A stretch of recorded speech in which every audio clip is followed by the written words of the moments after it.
Okay, we are live. We are live at Hugo's desk. Welcome, everyone. I hope you can hear me just fine. Please let me know if the sound is good. It's always a bit of like a weird thing to do this on YouTube because I'm so used to do it on Twitch. But can the chat let me know if the sound is okay? Now, keep in mind that there's like about 20 seconds of delay on YouTube, so it's not like Twitch. So please be aware that on YouTube, there's a lot of delay between the chat and me. So if you're asking me a question or if you want to check something, please be patient because it's a bit different than Twitch. Twitch is much. Okay, cool. Sound is good. I can see sound is perfect. Okay, cool. So it's amazing. I can see that there's 132 people watching. Thank you so much for being here today. Today it is the anniversary of Hugo's Desk. Woohoo! We are celebrating 6 years. Woohoo! We're celebrating 6 years of Hugo's Desk. I've brought in my favorite shirt, as you can see, from Mr. Van Damme, which I wish that someday, maybe someday, I'll be able to do a film with him. That would have been awesome. But yeah, thank you so much for being here today. As you know, we are going to be here for 6 hours. I should have fought this through. I'll be honest. Like, I didn't fought this through. I was talking with Anna just now. And people are saying there's no sound. Really? There's no sound? Yeah, please let me know if there is no sound. Yeah, you can hear me. Okay. So it's, you know, I don't really know what I've got into. Like, I was thinking about this. Oh, yeah, it's 6 years anniversary. I'm going to do 6 hours of stream, and I'm going to have 6 giveaways. But I kind of forgot that I'm an old man now, so we'll see. We're going to have breaks. As usual, we have a responsible stream here always. And so I hope you can stick around. If you can't stick around, it's not a problem. Just please say hello and let's celebrate Hugo's Desk. Today it's all about the Nuke for beginners. It's like Nuke for dummies. And a lot of people probably on the chat are thinking, but Hugo, why are you doing such a low-level compositing software tutorial? Well, the reason for that is because the biggest request I get on YouTube is to do beginners tutorials. That's the biggest request I get. A lot of people contact me on YouTube and say, oh, we love your tutorials, but you know, they're too complex, they're too advanced. Could you have something a bit more simple? And so I've been overwhelmed by messages of people asking, you know, oh, I'm a flame artist, oh, I'm an After Effects artist, oh, I'm a CG artist. I really would like to understand Nuke a bit better, but I don't know where to start. And so that's why I'm doing this stream. That's the whole reason. No, it's not 666, as you were saying.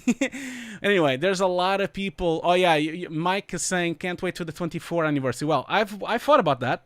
So once we get to like 10 years or 12 years, if we all survive by then, because, of course, not making any jokes, but the rate the climate change is heading, I don't think we're going to survive that long. But anyway, if we do survive that long, I feel that what I'm going to do is I'm going to do what we call a train stream.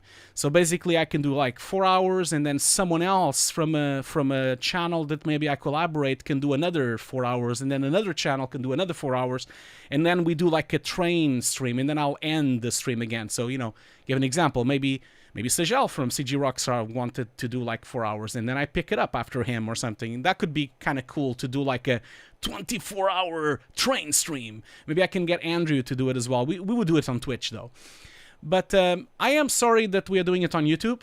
I know everyone loves it to do it on Twitch, but I had to be on YouTube, you know. Obviously, it's the 6th anniversary of Hugo's Desk. I've been here for 6 years.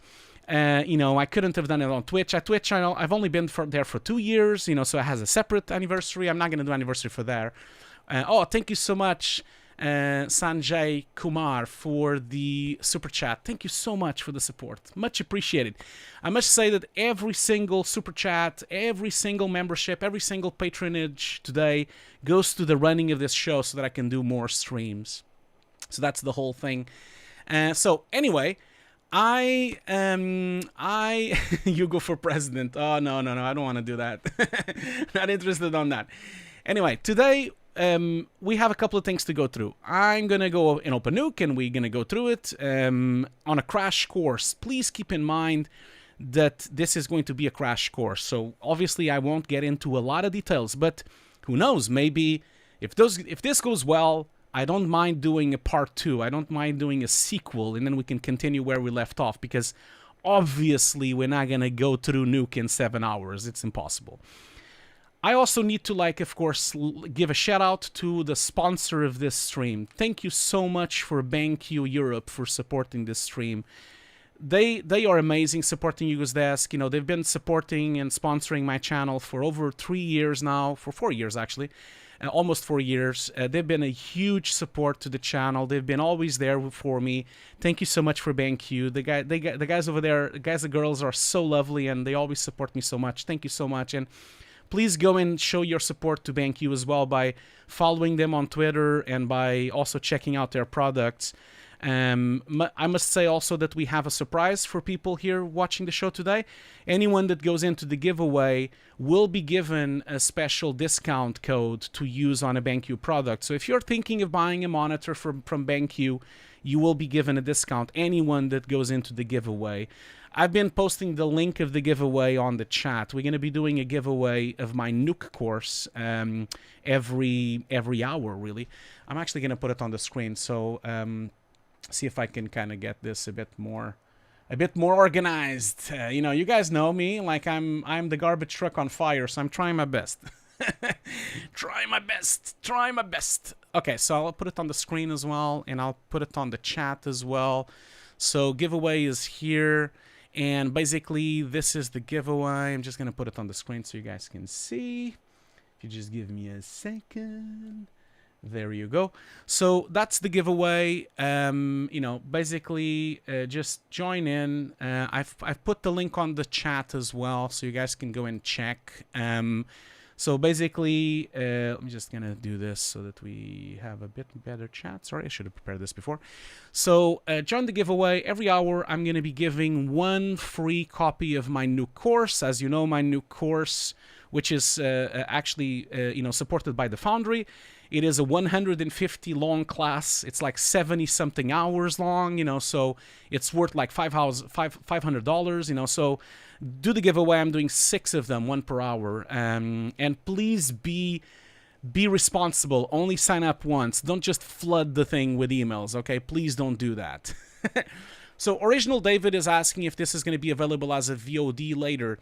I've been thinking about that. I'm not entirely sure. Most likely, I'm still debating that. I'm not sure if I'm going to put it as a VOD for paid members. You know, if you want to become a member on YouTube, it's like $1 or something. I'm still thinking. You know, so I'm still kind of debating. But for now, we're doing it here.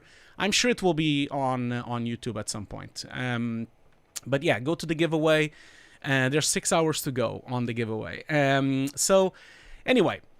As I was saying, please go and shout out for you know, for BenQ. BenQ are the sponsors of this stream. They've been amazing for me. You know, they've been supportive, so supportive. I am a big fan of their photography and their post-production video monitors. In fact, you know, as you guys know, I'm using 2 of them right now. So on this side, I have the BenQ SW321C, and on this side, I have the SW320. Both of them are photography monitors. Really good, you know, like this one is 10-bit, this one is 8-bit plus FCR. Really good. This one is HDR. You know, they have really a lot of features that I really truly love on these monitors, and I can't really do my work without them. So go and show their support. Go and check their products. As I said, you know, everyone on this chat, everyone that is signing up to the giveaway will be given a code for the discount. You know, so I'm just gonna post the Twitter that they have. So go and support them, because it's because of them that I do this, and the more support they get, you know, the more they will support Hugo's Desk, and the more I will be able to do these free streams for everyone. You know, so go and show some love. For them, go and like and maybe follow you know, their Twitter, and maybe even follow their Facebook. They have a really beautiful Facebook and Instagram. I'm gonna just put it here so that you guys can see. It's called AQCOLOR by BenQ. Beautiful Facebook page that actually has a lot of really beautiful photos. It's worldwide, the discount, so I believe it's it is worldwide. So this would be the place to go, you know, on Facebook. I'm posting it here as well. So go and show some love. Go and show some follow. The main thing I'm doing here is that because I obviously want them to support my channel more. I want them to also like support more channels like us, you know, and support more creators. And BenQ has always been supporting a lot of creators. So go into their Instagram. Like their Instagram has some beautiful photos. Like it has some stunning stuff here on display. So you guys can go and check out their Instagram because there's always like very, very beautiful photos. I know that guy. So you know, so they go and support them, go and show some love because it's because of them that I'm doing this stream, you know. So but yeah, but thank you so much for being here today as well. We have, how many people do we have right now? I'm pretty shocked. There's 163 people, and I'm just like chatting and whopping, am I? But anyway, I needed to like make sure you guys would support BenQ because they've been fantastic for me. So anyway, let's get this show on the road, really. One last little thing I would say is that if you're interested on supporting Hugo's Desk, there is a Patreon, which you can support as well. It also allows me to do more, you know, allows me to do more streams like this. So you can support me on the £3 level, which allows you to vote on the video topics and also get some video credits as well at the end of my videos. You can, of course, do the £5 and ask me questions privately. And then, of course, you can buy the course, which is £500, not per month. It's just one payment only. So it's because Kickstarter doesn't allow me to remove this here. So it is only one payment of £500, okay? So, and then you get the whole class, the whole course. And the course is 150 online classes. You know, it's more than 50 hours of training. It has all the Nuke scripts. It has footage for the show reel. It has Zoom calls with the group calls. And it also allows you to go into a community of like 500 people on Discord. So it's a really, really advanced course. And go and check it out. So if you guys want to support my channel. Anyway, someone is asking, if I complete your Patreon course, would I be able to apply to at least a junior position, or would there be more stuff that I can do to apply?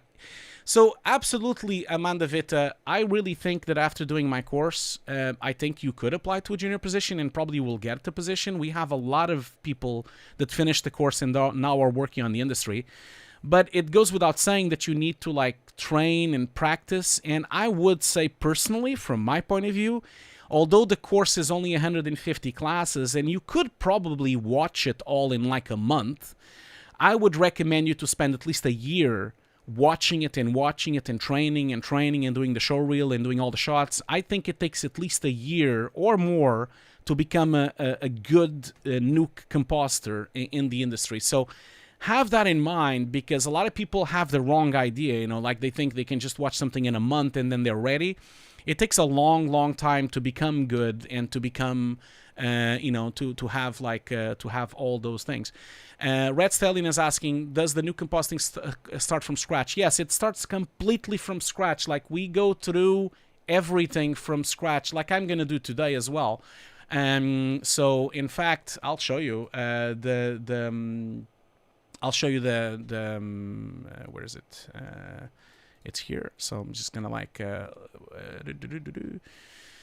we have some testimonials, but we have a curriculum here as well. I'll show you the curriculum so that you can kind of see what I'm talking about. So this is the curriculum, which of course I had to like I need to like open up, but can I just save it? Yes, I can. I guess I'm downloading my own thing. Look at that. That's wonderful. I'm downloading my own PDF. Okay, so let's just have a look here so that you can kind of see what's going on here. I know it's really small on the screen, but perhaps you can read it. But yeah, we go through everything. We go through you know, every single aspect of Nuke is covered. And, you know, we go through like digital compositing, we go through merging and multiplication, we go through rotoscoping. The actual classes you can see here, we do introduction to compositing, we do like merging and multiplication, rotoscoping and painting, we introduce to keying, we do tracking and filtering. These are all the classes that we have. Photography filters, blurs, you know, mastering prep, keying, more keying, Nuke 3D, keying pipelines. It's 150 classes long. So, and there's actually classes missing here because we have more classes now, but they're not all here on this list. So we have color correction, deep compositing, you know, 3D tracking, warping, morphing, digital, intro to CG compositing, Python expressions. There's a lot.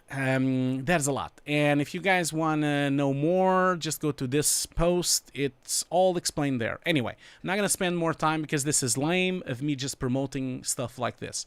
So I'm going to go ahead and open Nuke and just get this show started. So let's begin this tutorial. As I explained before, keep in mind that this is just an introduction and I'm gonna plow through this, okay? So it's really going to be just an introduction. It's only 7 hours. You know, we're probably not gonna be able to cover a lot. You know, I am gonna be doing a lot of jumps between things because I feel like there's some stuff that is important for you to know right now. Some stuff is not as important, you know. By the way, this is quite dark, isn't it? I can kind of see that I'm pretty dark at the moment. And let me just make it a bit brighter. But also, don't forget that if you do have questions, remember that it's a bit slow because YouTube is a bit slow. It's much slower than Twitch. Okay, so it takes about 20 seconds for me to see a question. So keep that in mind. And don't be upset if I don't reply right away, okay? Just so you know. There are some questions. You can do Super Chat if you want, and that question in Super Chat will be highlighted, and then you support the channel as well. But I'll try my best to go through the questions as we go. And we'll see. Let's just see. Oh, Sajal is saying that he's posting. You don't need to do this, Sajal. You don't need to do it, really. I'll be honest. Like, you don't have to moderate this stream because this stream is way too long. Okay, I don't want you to like be for so long doing the stream, you know. But Sajel has been very kind to and go and check his YouTube channel as well, Sajel, which is CG Rockstar. I'll put the link on the screen as well so you can see it. Let's just open up here. So this would be YouTube. And of course, let's just also, while I'm here, don't forget, like, you know, this is why we're all here. 6 years, 38.4 thousand subscribers. Thank you so much. And after 6 years, we started on the 25th of August, 2015. It's been 1.6 million views on my channel. Thank you so much for all this kindness and all the support you guys give me. It's been very, very kind of you. So let's go into channels here. So if you go to my YouTube channel, I do have a channels tab where you can kind of see some of the channels that I support and that I like, and some of these channels are fellow people that actually also do a lot of things in compositing. There's also my vegan and vegetarian channel here as well. So if you're interested on some good food, this is the vegan and vegetarian channel that I do with my wife, with Anna. Where you can find like really cool recipes, vegan and vegetarian recipes for the whole family. Just doing a little promotion there. But I just wanted to like thank so much to CG Rockstar. Here's his YouTube channel. Thank you so much for supporting, and thank you so much for also being so kind to be a moderator. You do not have to be a moderator today because this is gonna take a while today, okay? So please don't spend this amount of time just helping my channel because it's a lot. I can't ask you for that. Anyway, I have a question from Nicholas. He's asking, can one take course with known commercial version of Nuke? So no, the course you kind of have to use the real version because there's a lot of nodes that are missing from the commercial version, just so you know. So keep that in mind, that there are a lot of things missing. And then someone, Mohammed Samar, is asking, can you talk about cards, please? Not sure what you mean with cards. Yeah, there's a huge delay. It is, yeah. It's like 20 seconds or 30 seconds. So keep that in mind. It is going to be delayed. Now, let's get this show on the road. So, as you know, Nuke is probably the industry standard for compositing. It's the most used compositor in the world. And I'm going to start from the very beginning. Now, keep in mind, I know a lot of people here already know Nuke. You know, it's fine. You don't need to, like, stick around. I'm very happy that you came around. But we're going to go from the very beginning because this is going to be, like I said, Nuke for Dummies. So let's start with just the practicals of the interface, and I'm going to be very quick with this because obviously you can find a lot of tutorials about this, but I just want to give you kind of a bit of a rundown of the most important things to keep in mind that Nuke is really different from other applications. Now, obviously the version that you're watching now is the version that I have adapted and changed, so the interface is a bit different from the interface that you normally see. So I'm going to start with that. I'm going to start by putting like the compositing interface, which is this one. This is the typical compositing interface that you would get if you first load up Nuke for the first time. You know, normally you have, you have like a viewer on the top here, and then you have a node graph on the bottom, and then you have properties bins on your side. Now, one of the things that I wanted to really kind of like talk about here is that Nuke is much more simple than people think, but it takes a long time to master. I think that's the main thing that you need to kind of keep in mind, that it is like, you know, it is like a bit of a pain to understand and master, but once you master it, it's much more powerful than After Effects, much more powerful than Fusion because it has so many capabilities. And I'm going to do a really quick rundown of the actual OS, of the actual interface. So, as I said, we have the viewer here. Now, the viewer is where everything is viewed at the moment if you want to watch some footage. The node graph is where we have what we call a node graph, which usually is where we have nodes. And this is one of the biggest sticking points for people is the node graph thing, the tree, as people say it. And by the way, you press spacebar to go from full screen to not full screen on any of these places inside of Nuke. You can go full screen on the properties by hitting the spacebar. You can go full screen on the viewer by hitting the spacebar. You can go full screen on the node graph by hitting the spacebar. Now, I've already brought in some footage, but we're going to start by bringing in some footage. Now, there are two ways of bringing in footage into Nuke. You can drag and drop from the viewer or the Explorer, or you can, oh, and that one is easy, you just drag and drop. But I'm going to do the more normal version, which is to actually load footage. And now, for you to load footage, you have all these icons on the side here, and this is where you find all your filters, plugins, and gizmos. And this is very important a bit later because they're all separated by categories. You know, they're all separated by the type. Yeah, you can. Pedro is asking, can you follow along on the non-commercial? For sure, Pedro. This goes with everyone here. You know.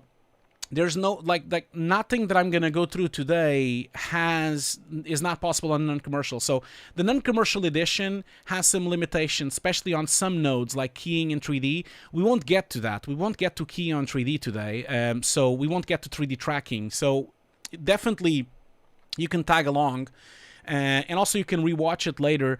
The footage that I'm going to use, there's a couple of shots of this tutorial that I will potentially share later on. So, but yeah, but it is going to be a basic class for sure. So, yeah. So Mohammed Samara, oh, thank you so much, Frey Yoshi, for becoming a member on YouTube. Thank you so much for that. Much appreciated, becoming a member of YouTube, of my channel. And also thank you so much to Kaluili for becoming a member on YouTube as well. Much appreciated. Don't forget to check your name on the credits of my next video. So every month, whenever I do a video, I put the credits of the people at the end of the video.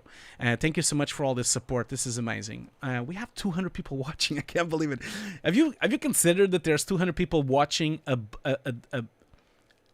basically an empty interface of Nuke? This is pretty cool, actually.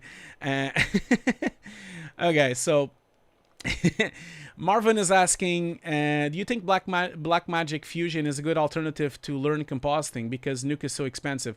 Yeah, Marvin, so don't forget that basically Nuke is expensive, yes, but it's worth it, really, to be honest, if you work in production. If you're a student, you could get like a really cheap version, which is the educational academical version. For example, if you join my course, you have access, you can buy the academic version, which is like 10% of the regular price, and you can use it for 3 years. You know, you just basically keep it for 3 years while you're studying, and then you can convert it to a real license. So there is that possibility as well. Anyway, so I'll try to keep up with the questions. I'll try to keep it up, and we'll see. Anyway, as I was saying, To bring in some footage, remember that these tabs, all these icons are separated by classes. And so you see, if I leave the mouse, it says image. If I leave the mouse on this one, it says draw. You know, it always gives you the information of what each of these classes are. So if you leave the mouse here, you see channel. If you leave the mouse here, filter. It's a bit stupid that the actual key is on top of the name. So you have transform. Everything in Nuke is like that. You know, if I leave the mouse here, it tells me what that is. If you leave the mouse here, it tells me what that is. If I leave the mouse here, it tells me what that is as well. So this is one of the coolest things about Nuke, actually. Every single thing is possible for you to view what it does by just leaving the mouse over it.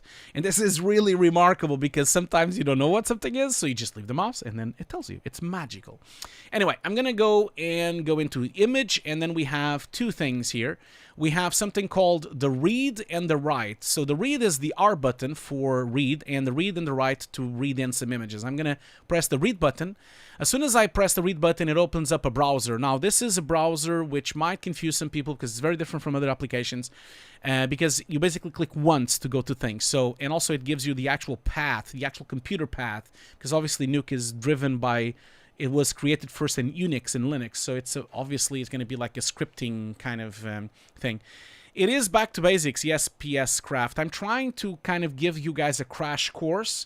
Obviously, I understand a lot of people on my channel already know Nuke, but that's not the point of this stream today. And by the way, I need to show you the glass that I have. Look at that.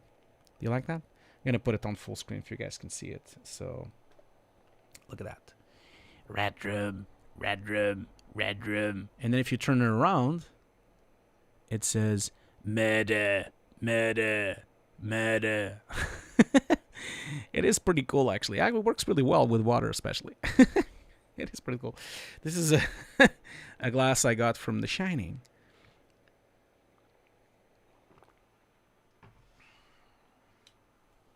Never mind the nonsense. Do be ready, because there's going to be a lot of nonsense. Because, as you know, my stream is a garbage truck on fire. It usually is. That's always the case. I try my best, but it always goes a bit sideways, and it never really goes according to plan. Because, like someone said on The Flash, on the TV show, I think it was, I can't remember his name, something Frost or something. He said, you always have to make a plan, implement the plan, expect the plan to fail, throw away the plan, make a new plan. That's always my model. Anyway, that is always the way that it goes. Yes. Anyway, let's go back to Nuke. I know this is going to be a struggle for some, but you know, we'll keep going. Anyway, as I was saying, I'm going to now bring in some footage. Now, let's start by bringing any footage whatsoever. Like, I have a bunch of projects. These, by the way, these are all kind of the projects that I'm kind of using for my course. So a lot of them will be like production stuff, because I am using production assets for the Nuke course that I'm selling on Kickstarter, on Patreon. So most of these things are going to be like production, sometimes from the mill, sometimes from 5.smoke. It really kind of depends on what the production is. So I'm going to open up something from the mill, for example. So this is some footage from the BBC God Only Knows, and I'm just going to bring whatever plate. I'm going to just bring this one here. So as you saw, what happened there is that when you go into a folder inside of Nuke, you see what happens. You basically just go to the path, you know, you go to the path, and then, for example, you go to a shot, and then in here, you see that right now, what you see is this, which is a bit weird, I know, because it has the name of the file, which of course it's the naming convention we had at the mill, but this actually has hashtag, hashtag, hashtag, hashtag. These are the numbers of the frames, and then it says that this sequence is actually from frame 1001 to 1058, and then it says how much. Now, this is because Nuke groups the footage. So if you go to the Finder, you'll see all the frames, but in here, you will see them like grouped. And that's because of this little button here called Sequences. So if I untick this button, then you can see the individual frames. But we always work with sequences, and that's why this kind of works like that. Asgul is saying, so plan is 6 hours, but we'll throw away because you got off topic, so go for 12 hours. Well, I'll tell you a secret. I said everyone that it was going to be 6 hours, but I'm actually going to be here for 7, because I am going to expect to stay here for 1 hour more because I know we're going to do breaks and we're going to have conversations, and I'm trying my best to stick to the 6 hours. So if you do watch the 7-hour stream, most likely you will get 6 hours of training. That's the plan. But hey, I must say my plans always go because they always end up with a garbage truck on fire. So I try my best. I do try my best. That's why I have an online course. That's why we're giving it away, right? So if you want to watch a proper course where there's no deviation from plan, then you can buy my course and then you can watch it, or you can join the giveaway and then you can kind of go through it. But anyway, let's go back to this. I'm going to bring in this piece of footage. Now, and then you just press open. Now, if you want to open several of them, you could press the next button here and then go back into another file and then press open, and then it will open too. Now, so this happens, you get these kind of weird squares. These are what we called read nodes, and they have a thumbnail, and these actually give you a lot of information. They give you information of what they do, you know, like basically it has the name and it has the information of the file itself. So this file, for example, only has a red, a green, and a blue channel. There's no alpha channel on these ones. Obviously, if you open up something with an alpha channel, it would have a little, I didn't open anything with an alpha channel, but it would have had like a little white box there. And these are the nodes, and for you to watch them on the viewer, because as you can see the viewer is black at the moment, you just need to press on any of them, you know, just select one of them, and usually there's always a viewer here. So there's two ways. You can either connect to the viewer, or you can just press 1 and then it connects to the viewer. You can press 1 to that one or press 1 to that one, and then it automatically connects. So if you press 1, it automatically goes into the screen, gives you a lot of information, gives you the resolution. So if I press this here, I press F to center, by the way. So this is like 2048 by 1546. This was shot with an Alexa camera, full frame, like 5 years ago. So obviously that's why it's not 4K. So this is like a plate that we had. This is like a raw plate that we got from the Alexa. And on the viewer, of course, you can kind of see that for some reason, like magically, the viewer is actually already with a frame range, and this is where the confusion lies in Nuke. You know, the frame range of Nuke is always has to do with the first file that you brought into Nuke, okay? So the first file you brought into Nuke, that is going to set the timeline, the frame range of what you're trying to composite. Shout out to Katia Pereira. Thank you so much for becoming a member on Hugo's Desk. Much appreciated. I have a lot of questions. I can see them on the list here. You need to be aware, like you need to be like let's try to keep the momentum going, and I will try to answer the questions. Someone on the chat, Rajta, is asking, what is an alpha channel? Please let me know if you're joking or if you're actually asking that. If you are asking what is an alpha channel, I'm happy to explain what an alpha channel is, but I don't want to waste time because alpha channel, of course, is a very common thing to use in compositing. But if you are making a joke, please let me know. If you don't, I can explain what it is, but we are not there yet. We haven't done an alpha channel yet, really. So we'll go to it. So once, as I was saying, this view here, you can kind of see that it's set now to 1001 to 1058. And if I press double press on the file, you can kind of see that there's like some settings on the side here. These are the settings of each of these read nodes. So for example, if I press on this one, I see it. If I press on that one, I see that one. So this is everything I've opened so far. These are the settings of all these nodes. And this is what we call a read node. It gives you a lot of information. It has the resolution, it has the frame range, it has all these things.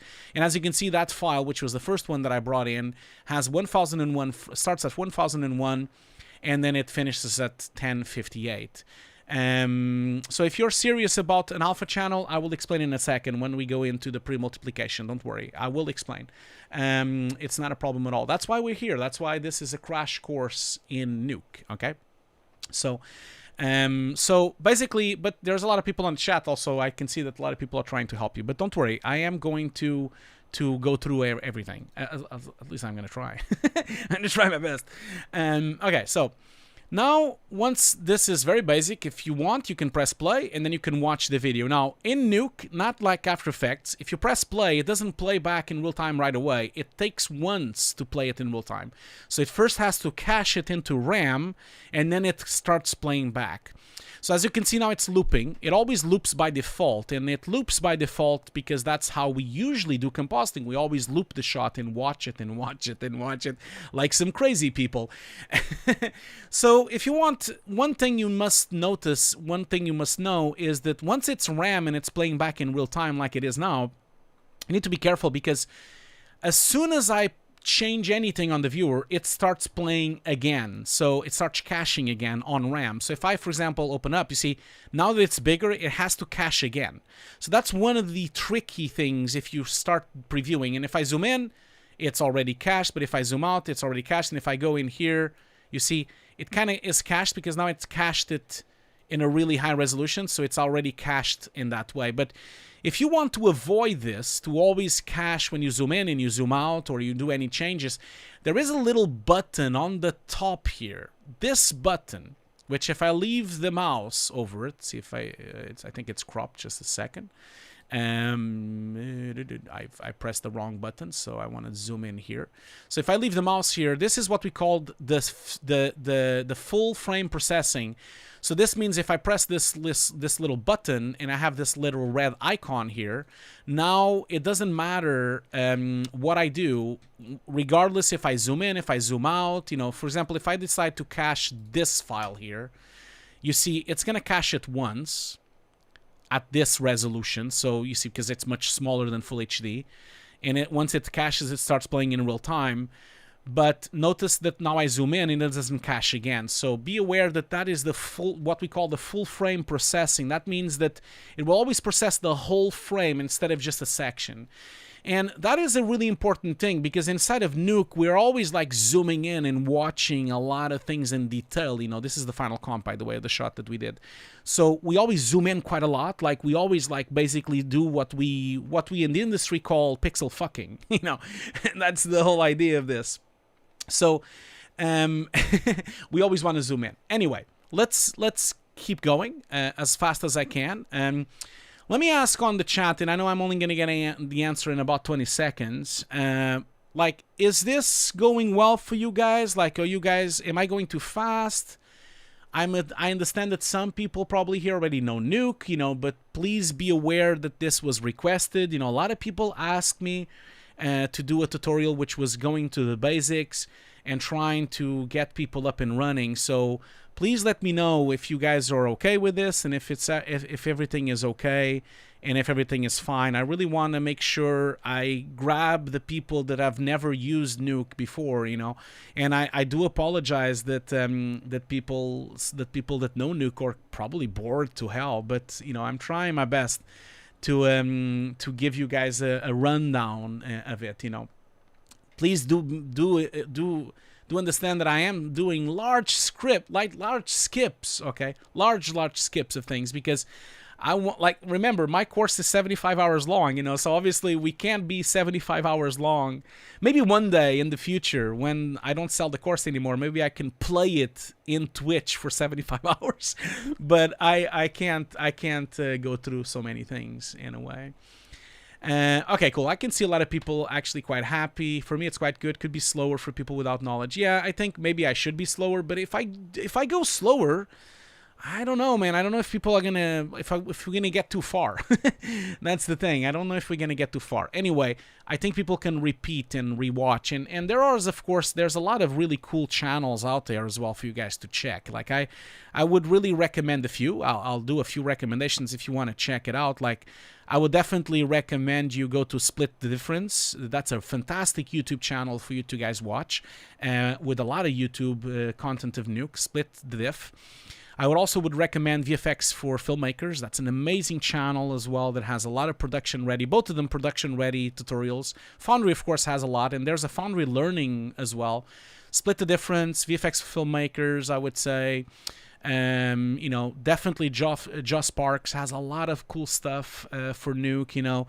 Love VFX has a lot of cool stuff. Compositing Mentor also has a lot of cool stuff. Paul Denigris also has a lot of cool stuff for Nuke compositing. So there's quite a lot of really good channels out there.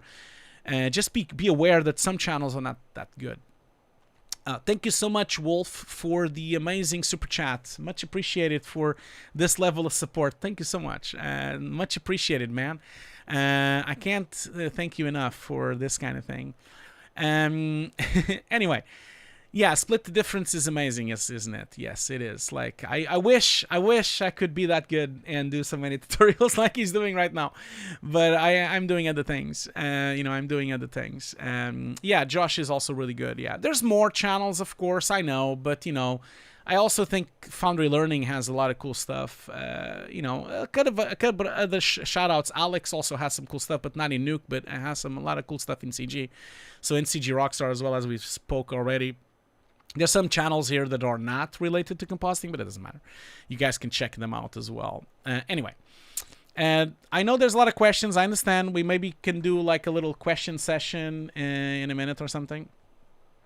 So the workspace that I'm running right now, someone is asking, I'm running the compositing workspace. That's the main compositing. That's the one that boots up with Nuke. I'm going to change the workspace in a minute.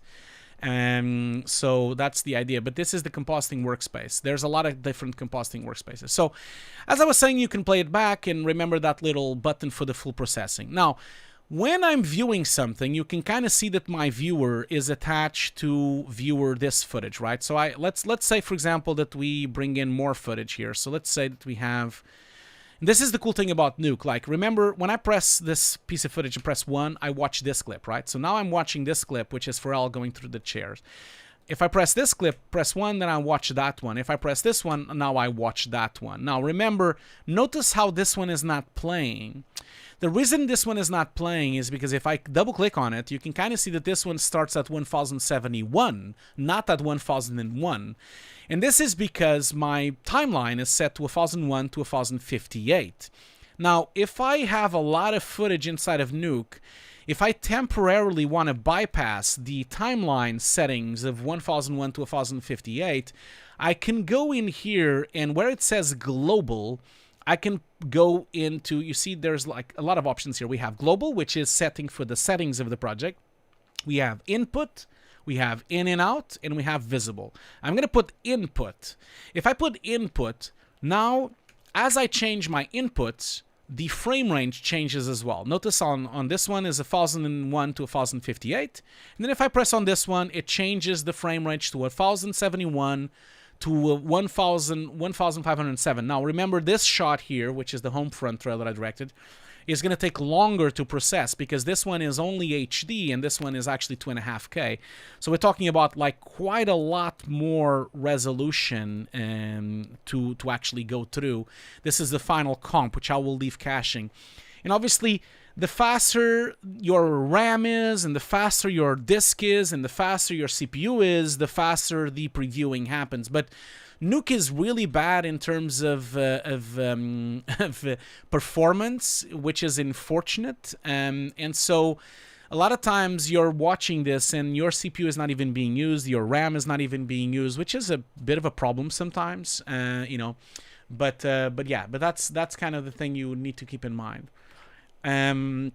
Yeah, we'll go through the questions. Don't worry. After the break, maybe we will have a break soon because I do a responsible stream where we always get up a bit and stretch our legs. So as you can see now, this is full playing back. And once it's cached, I can then play it back forever. Now, remember this caching goes through to your hard drive. So it goes through the memory and it goes to your hard drive. There's a specific place in Nuke that you can set up for the caching. And so once you open this shot again on another script, imagine that you continue this shot tomorrow, or imagine that you go through this shot tomorrow or maybe in a few days, it will be already cached on your machine as a cache. So it is pretty cool in that sense because you can cache stuff to make it faster. We'll go through that as well in a second. But yeah, so keeping that in mind. Now, the cool thing about Nuke is the way that you can actually preview things in the same, so that you can compare things. I think that's why node compositing is so popular, because you can compare things. So, for example, in here, you can kind of see that we have the viewer, this little line, we can set it up to that one, then we can watch this. Now, Watch how the viewer has multiple inputs. It actually has 9 inputs, so I can press this one and then I can go and have another one. So now I have 3 inputs on my viewer. The cool thing about this is that now that I have 1, 2, 3, if I click on the viewer, I can then press 1, 2, 3, and I can actually watch 3 things at the same time, which is really advantageous if you're like working with a client and you're just showing them something. So imagine if you're with a client and you're showing them, okay, guys, this is what we had and this is what we did, you know, so that then we can kind of like split in screen and go between them. And actually, in fact, we can even like do a split screen and a wipe between them. Obviously, the wipe is not going to work because obviously this one is HD and this was 2.5K. So it's not going to match the wipe. But that's normal that it doesn't match because it's different resolutions and it's different things. But that's also for you to keep in mind that that's kind of how it works, Nuke. You can kind of play back things in the background. Although, do keep in mind that I have a quite powerful machine. So you do need a quite powerful machine if you're going to really go for it. I highly recommend you using dual graphic cards because it really brings Nuke to a next level if you have dual graphic cards. I currently, just to give you like a rundown, I currently use this. I have a Mac, so I have a Mac Pro 2019. I have 28 cores, 2.5 gigahertz. 228 gigs of RAM, and then I have dual graphic cards. So I have dual Radeon Pros double 68X. Both of them have 32 gigs of VRAM. So I have 2 graphic cards with 32 gig VRAM each. Because I like to have double graphic cards. Double graphic cards allows you to have one on the background, or you can use both of them. Like both for DaVinci is great because you can do dual processing. And also sometimes you can actually use Nuke for one, and then you can use DaVinci for the other, or you can maybe use Redshift for one of the cards and then Nuke for the other card. It really becomes really powerful when you use 2 graphic cards, and Nuke does support 2 graphic cards. Although you need to be careful with this, like, because you see it says here enable multi-GPU support. It actually is going to use both of them. But it only uses both if they're both the same. Okay, so they cannot be different graphic cards. They have to be exactly the same manufacturer, exactly the same VRAM, exactly the same settings. Everything has to be the same thing. Okay. Anyway, I'm getting ahead of myself here, and it's time to do a break. So we need to do breaks every like 50 minutes or so. And we're going to do a break now. So just, I need to stretch my legs as well. And I want you all to go and stretch your legs as well. So we're going to do a break. After the break, stick around because we're going to do the first giveaway to celebrate the 6 years of anniversary of Hugo's Desk. And so when we come back from the break, we're going to do a giveaway of one of my courses. Also, we're going to go through a few questions, then we continue with Nuke. And remember, we're going to be here until roughly 9 o'clock in the evening UK time. So we're going to be here for quite a few hours. Okay, so I'll see you very soon. I'm going to do a break. It will be a 5-minute break. I know the label is wrong on the OBS, but I will fix the label now. It will be a 5-minute break, okay? I'll see you guys very soon. Don't go anywhere. We'll come back in about 5 minutes, okay? See you very soon, guys.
Okay, I'm back.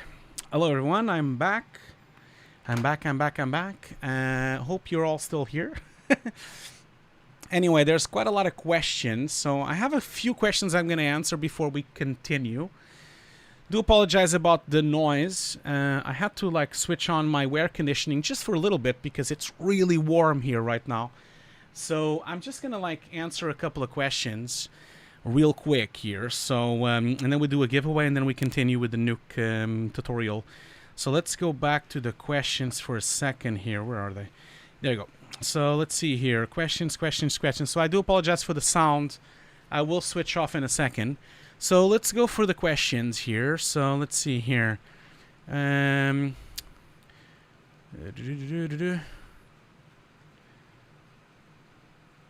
Okay, so Sachin Patra VFX asks, what is color management inside of Nuke? So color management is something that allows you to read in footage into Nuke on a specific color space and read out with another color space. I'll show you really quickly what I mean with what I just said. So if you look closely, this piece of footage, which is a DPX, which is a type of file format not used very much anymore, this type of color usually has the capability of storing more information than just the regular values of an image.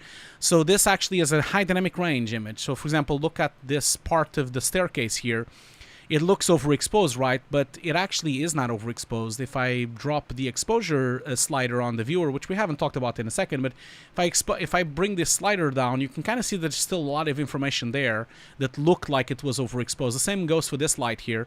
This lamp also looks like it's overexposed, but it's actually not. There's like a lot of information here. And this is because these cameras have a lot of dynamic range. Now, having said that, each camera has its own color space, and that's what color management deals with. So for example, this one was filmed with the Alexa color space, and it was converted to DPX, Cineon color space, which is this one here. So these are all the color spaces that we usually have inside of Nuke.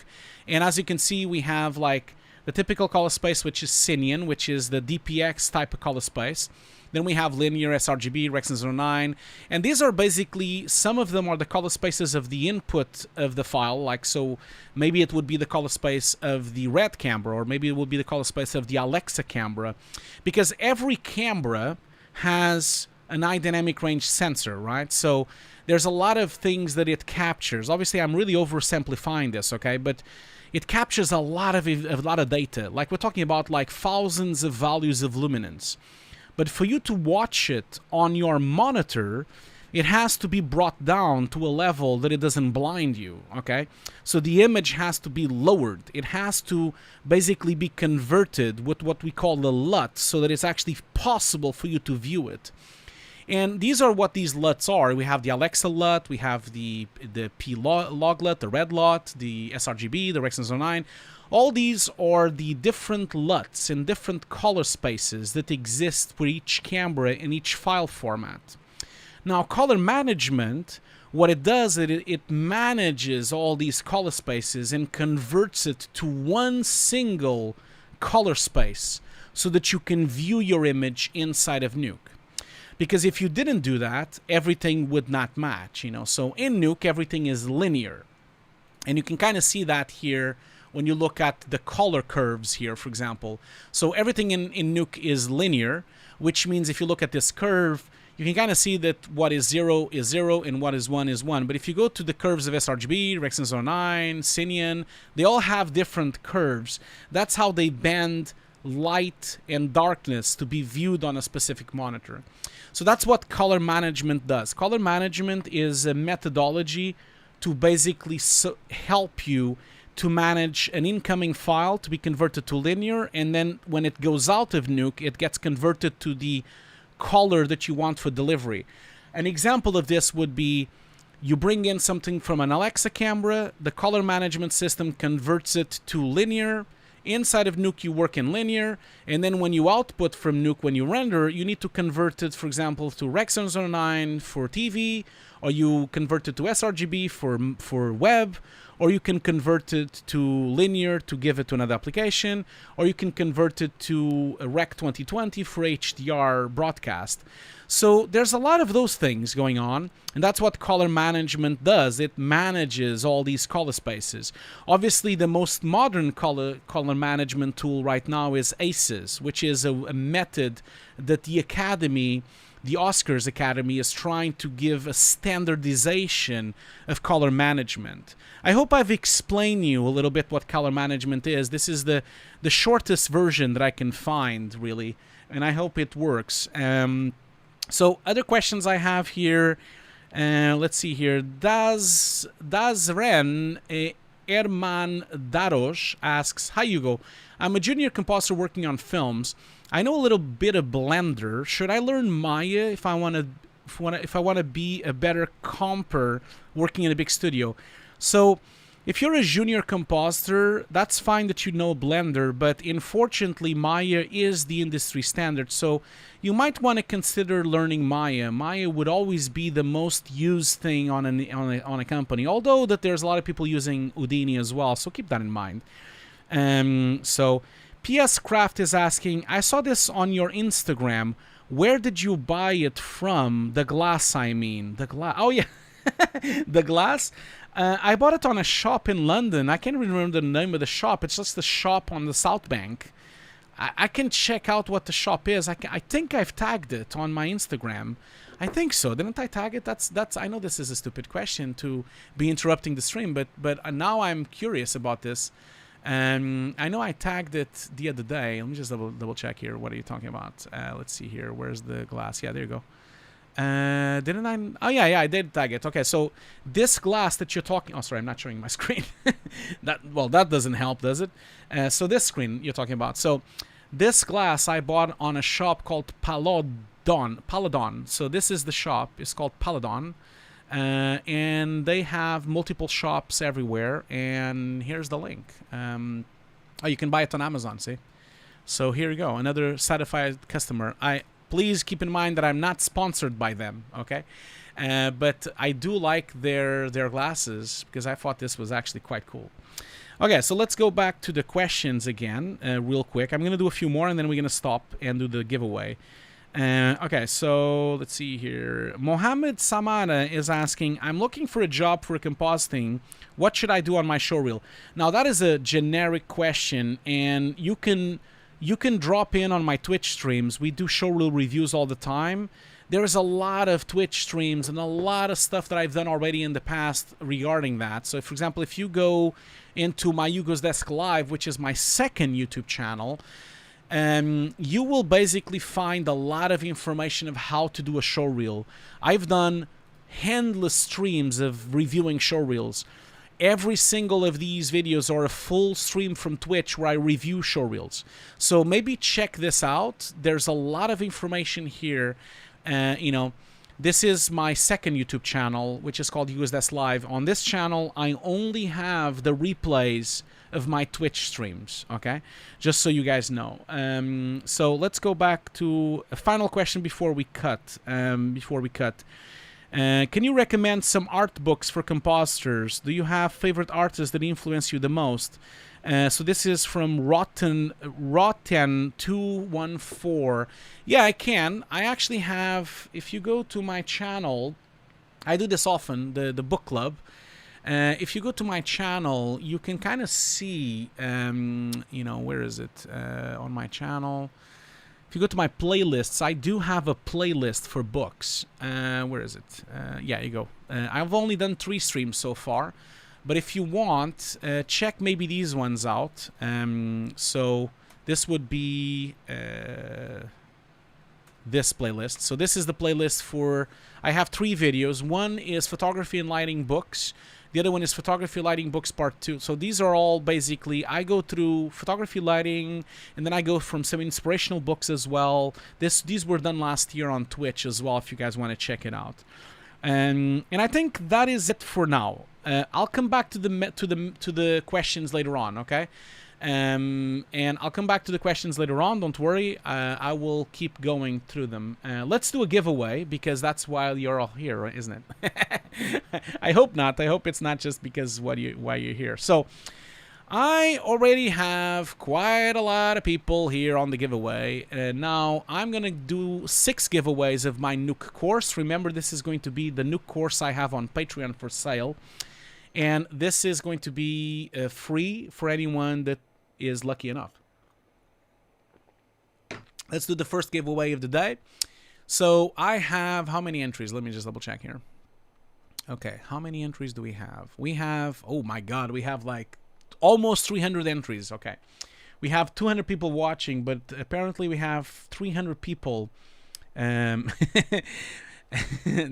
cool. Okay, let's do the giveaway. I'm gonna do the giveaway. I'm gonna give away 6 videos, 6 tutorials, 6 courses. So let's draw a video. Like, no, remember though, if you are a winner, you have to be here. I forgot to mention this in the beginning, but if you're not here, you're not gonna win anything. Okay, so you need to be here. You can't just like pop in and then pop out. Sorry, you can't just like leave. Obviously, I'm going to give you a chance. You know, if your name comes up, I'll give you like an hour or so. But I hope that you don't just go away and just put the winner, because I would prefer for you to be here. But yeah, let's do this here. Okay, so I'm going to do the giveaway. So you guys ready for the giveaway? Is everyone ready for the giveaway? Let's do the giveaway here. Okay, so how do I enter? Okay, some people are still asking how do I enter. So I'm going to put the link on the chat here. So okay, so some people are still asking about the giveaway. So what I'm gonna do is I'm gonna give you guys like a minute while I answer another question. Okay, give you another minute for you to become part of the giveaway. There will be 6 of them today for the course, and I'll just answer another question while I'm waiting. So another question here from, let's see here, color management already said. Nolan. No, I already answered that one. Nijay Shay asks, day to night shot, is it necessary on the show reel? No, a day to night is not necessary for the show reel. The show reel for a junior compositor, like I said, you should go and check my Twitch streams. You should have rotoscoping, you should have cleanup, you should have painting, you should have keying and projections. That's what you should focus on. Anything related with color correction is not necessary for a junior, because juniors are not going to work in color correction. They're going to work in prep, cleanup, rotoscoping, and compositing. So now Chris Bin is asking me about music on Nuke for 48 kilohertz or 44 kilohertz. I have no idea. I don't use sound on Nuke. I use sound in DaVinci, or I use sound somewhere else, so I'm not really sure. Nuke is not really the place for you to do sound mixing or even to treat sound. In compositing, sound is always done somewhere else. It's never done inside of Nuke. So my advice would be for you to render your shots as EXRs into DaVinci, and then inside of DaVinci, maybe perhaps consider, maybe consider switching and dealing with the sound in DaVinci. Okay. So Tomahari asks, does Nuke only work with DPX? No, Nuke works with a lot of file formats. I'm going to talk with you in a second. It does work in a lot of file formats like EXRs and DPXs and everything. Oh, okay, anyway, I'm going to do the giveaway, and then we're going to go back to the tutorial, because you see, this is what I did. I thought about this, like, I thought, okay, I always do these 2-hour streams, and it's never enough time. I never have enough time to do anything that I want. I never have enough time to go through anything. And now here I am with a 6-hour long stream, and I feel like I have no time again. So anyway, it doesn't matter. Let's draw the winner. So I'm going to draw the winner now. I'm going to draw one winner for this, okay? Let's do one winner. Let's see here. I want one winner here. Okay, so limited. Okay, so allow, no, don't allow, repeated. Okay, cool. So, okay, cool. So I've now unticked the repeated. So there's no point of you repeating the winner, like the giveaway, because it detects if you're repeating it. So we have 137 people that are going to be on this giveaway. So 137 people. So let's draw. Okay, I have one person. Okay, so at the moment, I hope I'm not going to pronounce your name incorrectly, but the first giveaway, you know, like this is going to be the first giveaway. Yeah, yeah, yeah. So let's go through here. So the first winner is, okay, so I'm gonna see if I don't mispronounce your name. So your name is Mukesh Samleti. Mukesh Samleti, I think. It's from India. You're from India, and your name is Mukesh Samleti. I hope I've pronounced it correctly. I hope so. Are you here? Are you here? And I guess the first question is, are you one of my students already? Because you could be one of my students already. I hope you're not. But I guess the second question is, are you interested on having the Nuke course? Are you here? Are you here? Mukesh Samleti, are you here? Are you here? I don't see you though. I see a lot of people saying congratulations. Okay, so are you actually here? I really hope you're here, man. I really hope so. Oh, you are here. I can see you. So Mukesh Samleti, do you want the course? Are you already a student of mine? Oh, okay. You're not. Are you? Yeah, I just see you here. So, and are you interested on the course? Do you want the course? Are you happy with this? Okay, cool. Excellent. Okay, cool. Excellent. So, congratulations, man. You're the first winner of 6. And so, okay, I'll contact you by email, okay? So don't worry. I'll contact you by email later on. We won't do it now, but I'll give you access to the course for free a bit later. You know, and it is true, for great courses comes great responsibilities. Yeah, it's about 20 seconds delayed. It's really delayed. So, you know, keep that in mind. It's a bit delayed. Anyway, let's continue with the stream. So, congratulations, Mukesh. I hope I didn't butcher your name. I'm sure I did, but I've tried my best, man. I'm Portuguese, so don't be upset with me. I'm pretty bad with names. Okay, so let's go back to Nuke. And basically, obviously, it's going to work better if I actually put Nuke on the screen. Congratulations. So let's continue, okay? Let's try to do now without interruptions for a while. Before I go, don't forget, before I start now with Nuke for real, don't forget that anything you want to support the channel goes to the making of all these videos. Obviously, this stream today is sponsored by BenQ, which I'm so incredibly grateful for them to make this possible. And everyone should really follow them and support them. I am going to send a discount to everyone that is part of the giveaway for BenQ products, for BenQ professional monitors. So thank you so much, BenQ Europe, for all the support. But if you guys want, I also have a Patreon. I also have membership on YouTube. Your name will become part of the credits. You know, anything to support the channel will help me immensely. So thank you so much. Okay. I see a lot of people asking me about Scape Studios. I used to teach at Scape Studios. A lot of people asking me if Scape Studios is worth it. I mean, that's a tough question. It's a tough question. I'm going to see if I'm going to answer that or not. I'm going to see if I'm going to answer that or not. Okay, cool. Let's continue with the interface, okay? So real quick. So as I was saying, you can play back everything here. So really quickly, just go through the viewer really quickly. So I have one image here. Remember that we can have up to 3 connected to the viewer. And at the moment, I have this one here. If I press spacebar to make it full screen, then I press the F button to make it full screen here. A couple of things to think about that are more important on the viewer itself. On the top here, we have the non-destructive f-stop. So this is basically the f-stop that you can basically go up on the f-stop and you can go down on the f-stop. This is incredibly important. It's incredibly important because this is the way you're going to check for grain.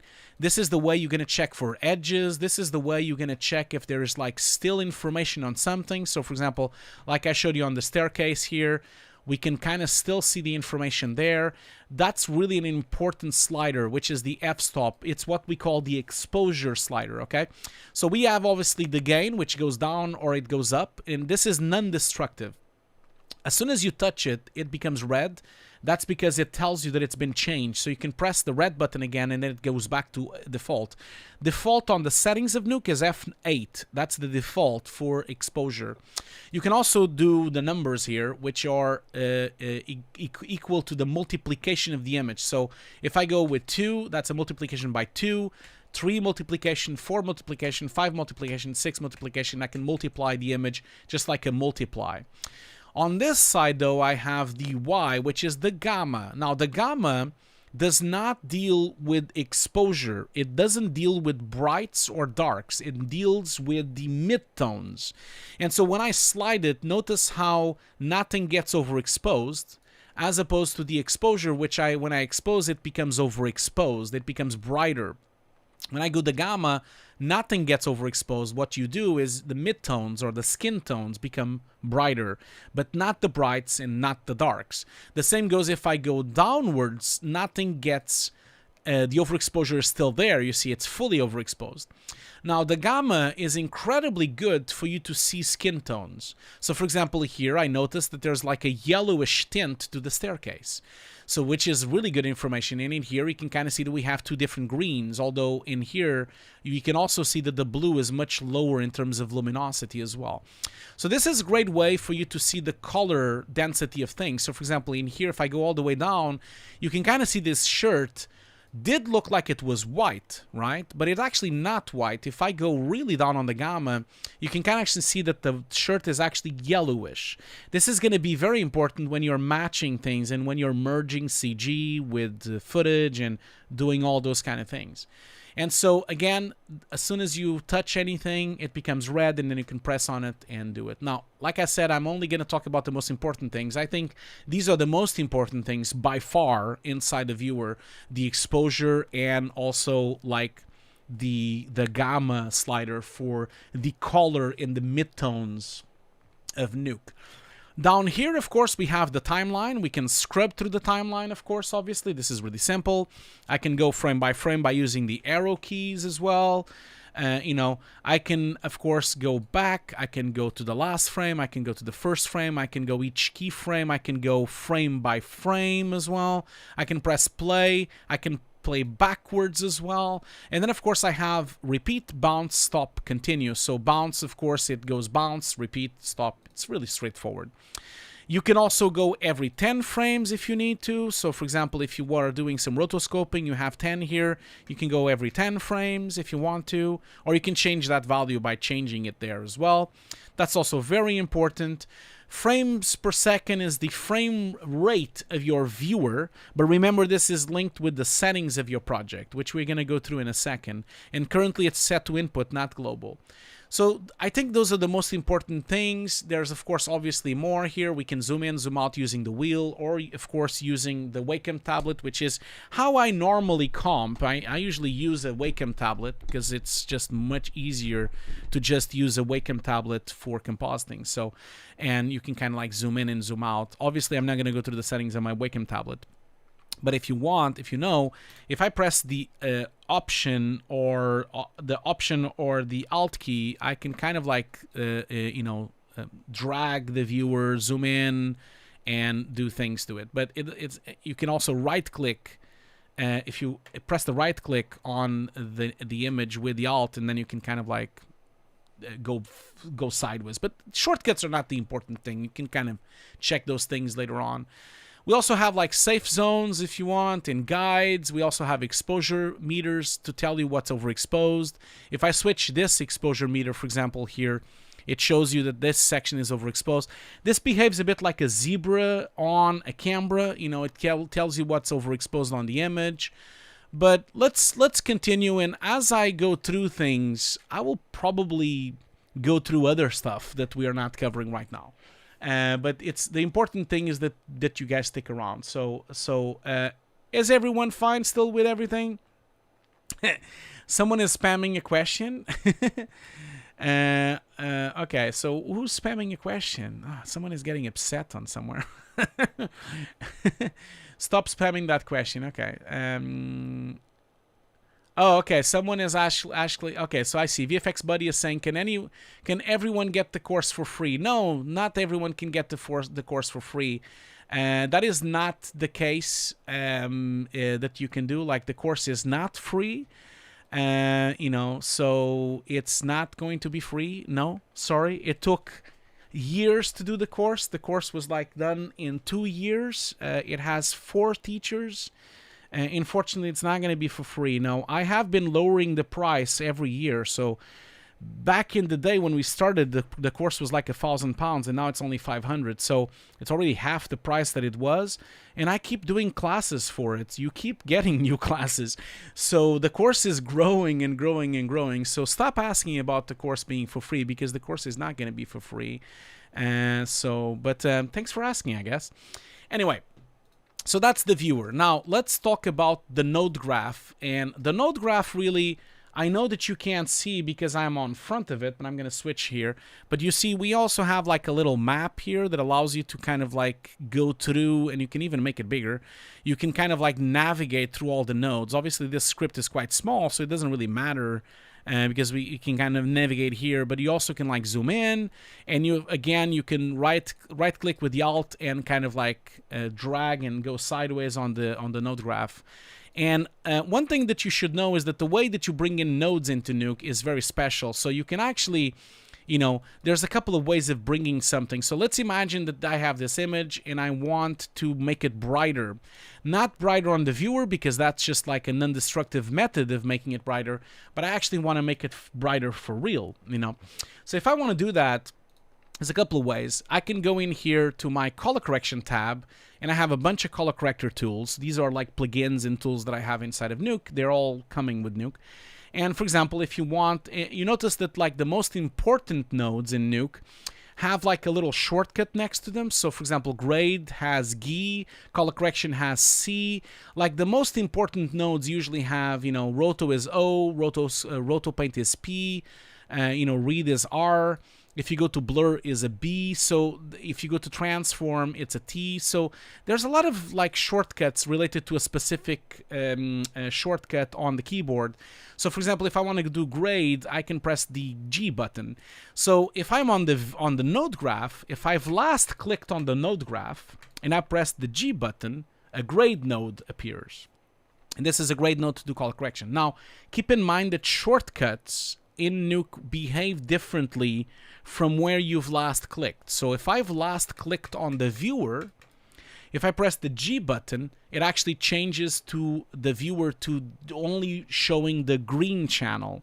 So for example, R is the red channel, green is the green channel, the G button, and then B is the blue channel. So you can kind of see the different channels. And this is really important because when you're doing compositing, you want to watch the red channel and the green channel, which are the majority of the time where the luminosity exists, but then the green and the blue, the green for the keying and then the blue usually is the most noisy channel, and that's where you actually see all the noise that the plate might have. Watching it on the blue channel, it tends to be, you know, where you see the noise pattern. So keep that in mind, that when you last press on something, that's where that shortcut becomes available. So I'm going to press R again to go to color. And again here, for example, if I press G, it does a grade node.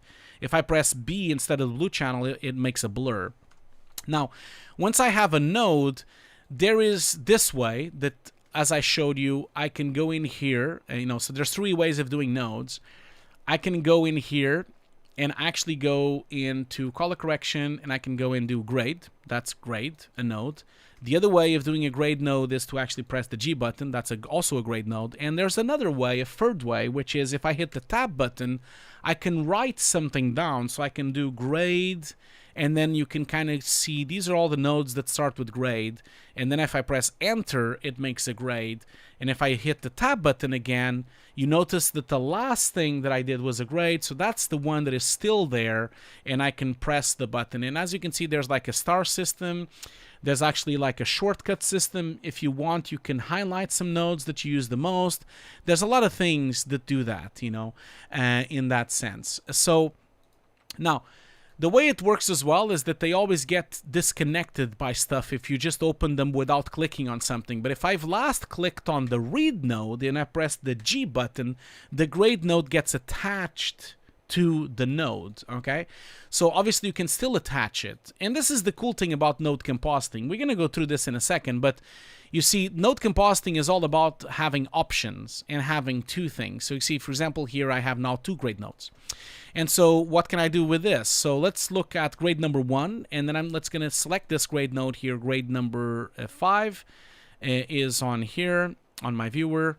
And then I have grade number 1, press 2, and now I have 2 grades. So now if I go to my viewer and I press 1 and 2, I can swap. And you can kind of see that Nuke has highlights of what you're watching. So if I press 1, I'm watching this grade node. If I press 2, I'm watching that grade node. So this is the way that you actually do options when you're doing some kind of compositing.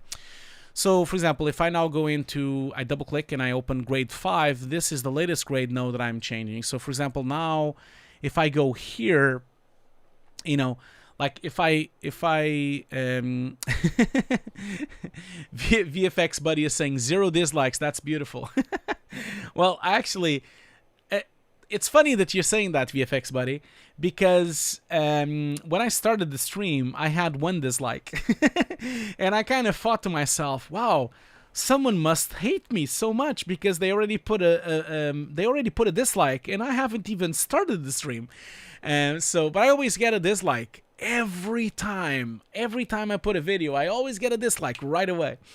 And I have a feeling that it's someone that likes me, you know, it's someone that probably just, you know, like I was doing a podcast with Al McKay, and Al McKay said to me, when they press the dislike, and there's always 1 dislike right away on the first second of the video, I think it's the person just coming in saying hello, you know, like, hello, I'm here, I dislike you, I still hate you.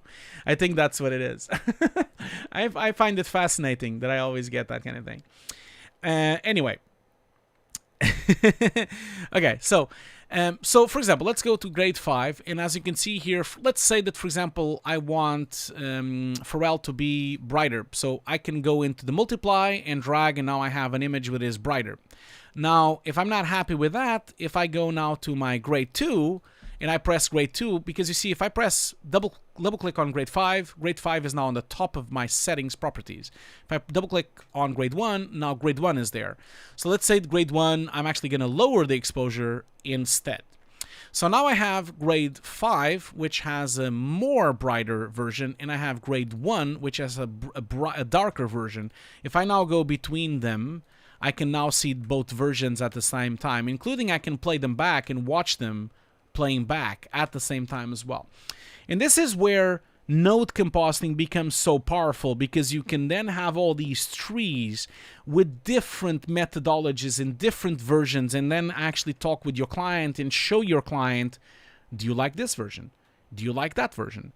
There's like this kind of momentum going into compositing where you actually have a node tree. And I know for some people here that don't know Nuke, it's always a bit tricky to get your head around the node compositing factor, but keep in mind that we'll get this done, don't worry.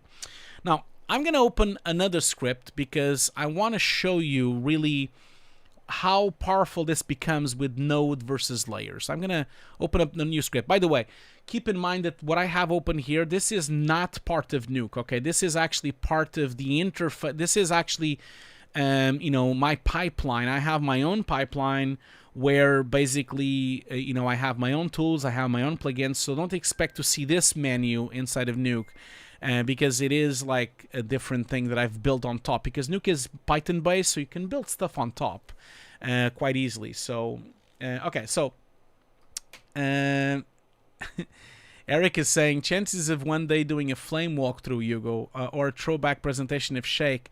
Yes, so Eric, that's a really good question. I'm actually planning to do Shake in the future. I'll go there I'm going to go to the shelf and get something to show you. I'm going to go into the shelf, and I know this is a little interruption, but I'm going to just like show you something.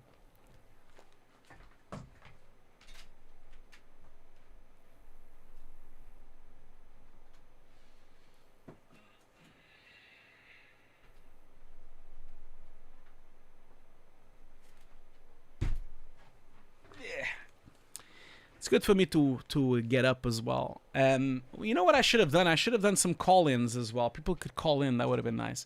Anyway, this, my friend, is the boxed, sealed version of Shake 4.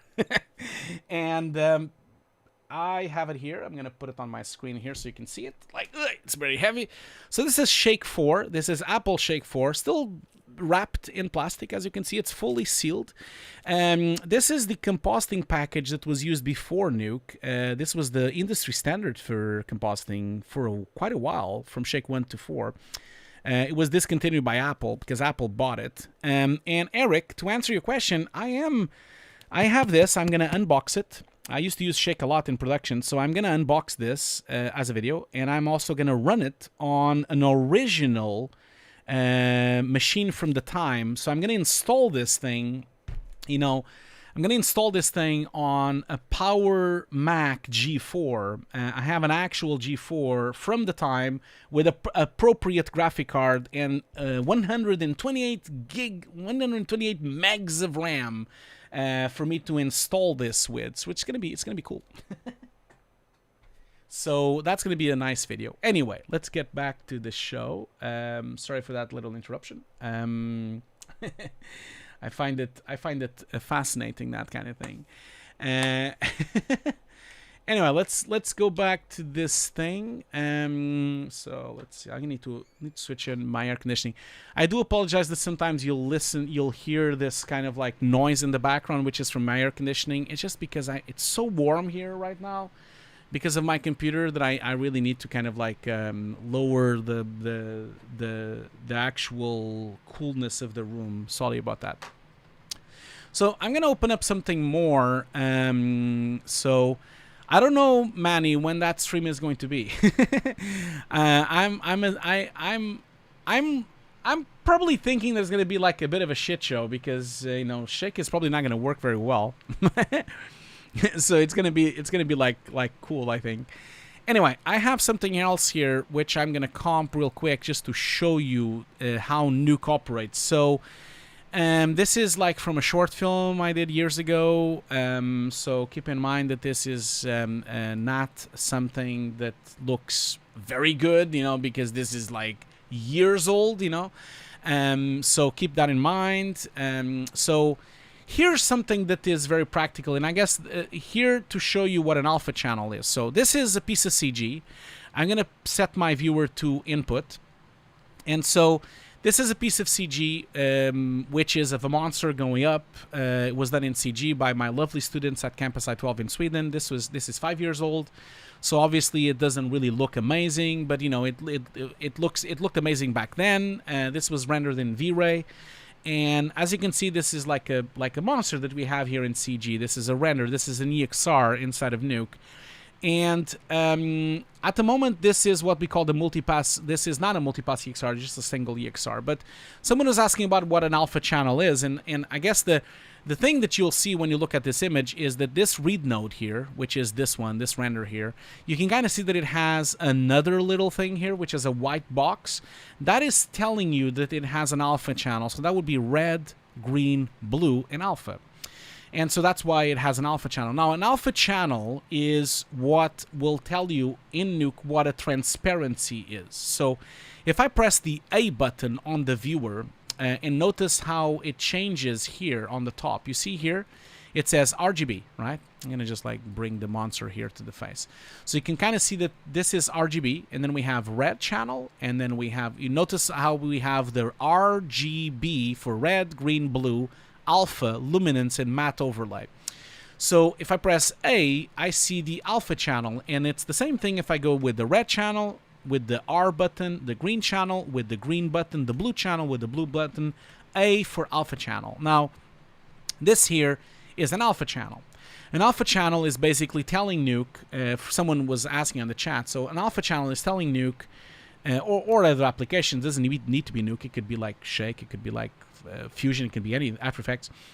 It tells Nuke where it's transparent and where it's not transparent. So where it's white, it's fully opaque. Where it's black, it's fully transparent. And so this is a file that gives Nuke that information of what is transparent. So why is this important? Well, this is important because if I want to merge something on the background, then I need some kind of transparency. So let me show you what I mean. I'm going to just bring in a color. So I'm going to go into my read node, and I'm going to go to the constant tab. The constant, by the way, is just a way of making a color in Nuke. It's like a solid. It's like solid that you would have as well. So if I... someone is asking about the green cache. That's because it's cached locally onto my solid state as well. I'll answer questions when we do another break. Don't worry. So, and thank you so much. I can still see there's still 200 people watching. This is unbelievable. Thank you so much for the support, guys. I love it. Like, it's really cool. That's a lot more people than we usually get on Twitch. Can't believe it's been 200 people here. This is pretty awesome. Thank you so much, guys. Thank you so much, so much. This is like beyond where I ever thought and dreamed of having on this stream. I'm really blown away by that. Like, I'm just gonna double check it on the video itself because it's so cool to actually watch it for real. I'm gonna just put it with silent. Look at that, 100. Oh, this is awesome. Look at that. There's no comments yet, but that's because we haven't published the video yet. But yeah, 200 people watching and 172 likes. Thank you so much for this. This is lovely. And I'm forced to watch some commercials, as I can see here. But it's really delayed, as I can see. Oh my god, it's really delayed. Wow. This is like 20 seconds delayed. Damn. That's insane. Is it good enough quality, though? I was wondering about that. Now I'm streaming the stream. Look at that. That's amazing. I'm streaming the stream. It's really poor quality still. I'm really struggling with YouTube. Like, YouTube doesn't allow me to go beyond 8,000 kbytes a sec on HD, and 8,000 is not enough, you know, like it's not enough for a really high quality stream. So I'm a bit shocked by the low quality stream on YouTube. That's why I prefer Twitch. But you know, this is the 6th anniversary of Hugo's Desk, and so we are celebrating Hugo's Desk. Woohoo! This is like 6 years, and you know, I couldn't do it on Twitch. You know, that's not where I do the streams. This is the YouTube channel. This is 6 years old. So anyway, let's go back to this thing. So as I said, the constant is just like a solid, and as you can see now, it's black. And the reason for the solid to be in HD, that's because the project settings of this shot is in HD, and we're gonna go through that in a second. I'm just gonna like swap the resolution to the same resolution as my video, just so that I can do that. But I'll explain those things in a second. So now I have a constant of black, and if I go in here, you can kind of see I can make it white, and I can make it gray, or I can make it colored. I'm only gonna make it white, so let's do it gray. So 0.5, which is not gray, by the way, Nuke, because it's linear. So I'll just do like a random value of gray. So this is gray, which is the background, and this is my footage. They both have the same resolution. Now, the entire concept of Nuke, the entire concept around Nuke, is something that we call A over B. Okay, so this is done with the merge node. The merge node can be found on the menu of merging, where we have all the ways of merging something. And on this situation, I'm going to press the M button for a merge. You can also type the tab button and do merge. And this is how you do a merge node. Merge nodes are basically A over B. Something that goes on the background, something goes to the foreground. And so at this stage, what I'm going to do, I'm going to just reverse these two. The concept of compositing in Nuke really goes down, and it's basically this, merging two things. because there's no layering system. So we have a merge. So in this situation, the B is for background. So I'm going to press B into the constant A to the foreground in Nuke, and that will be the result of this merge. So now if I press 1, you can kind of see that now the monster is comped on gray.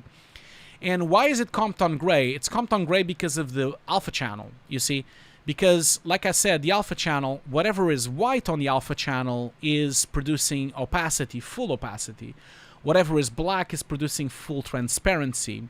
And obviously in between, when you see gray values, that is semi-transparency, because obviously that is the motion blur that we baked into the scene.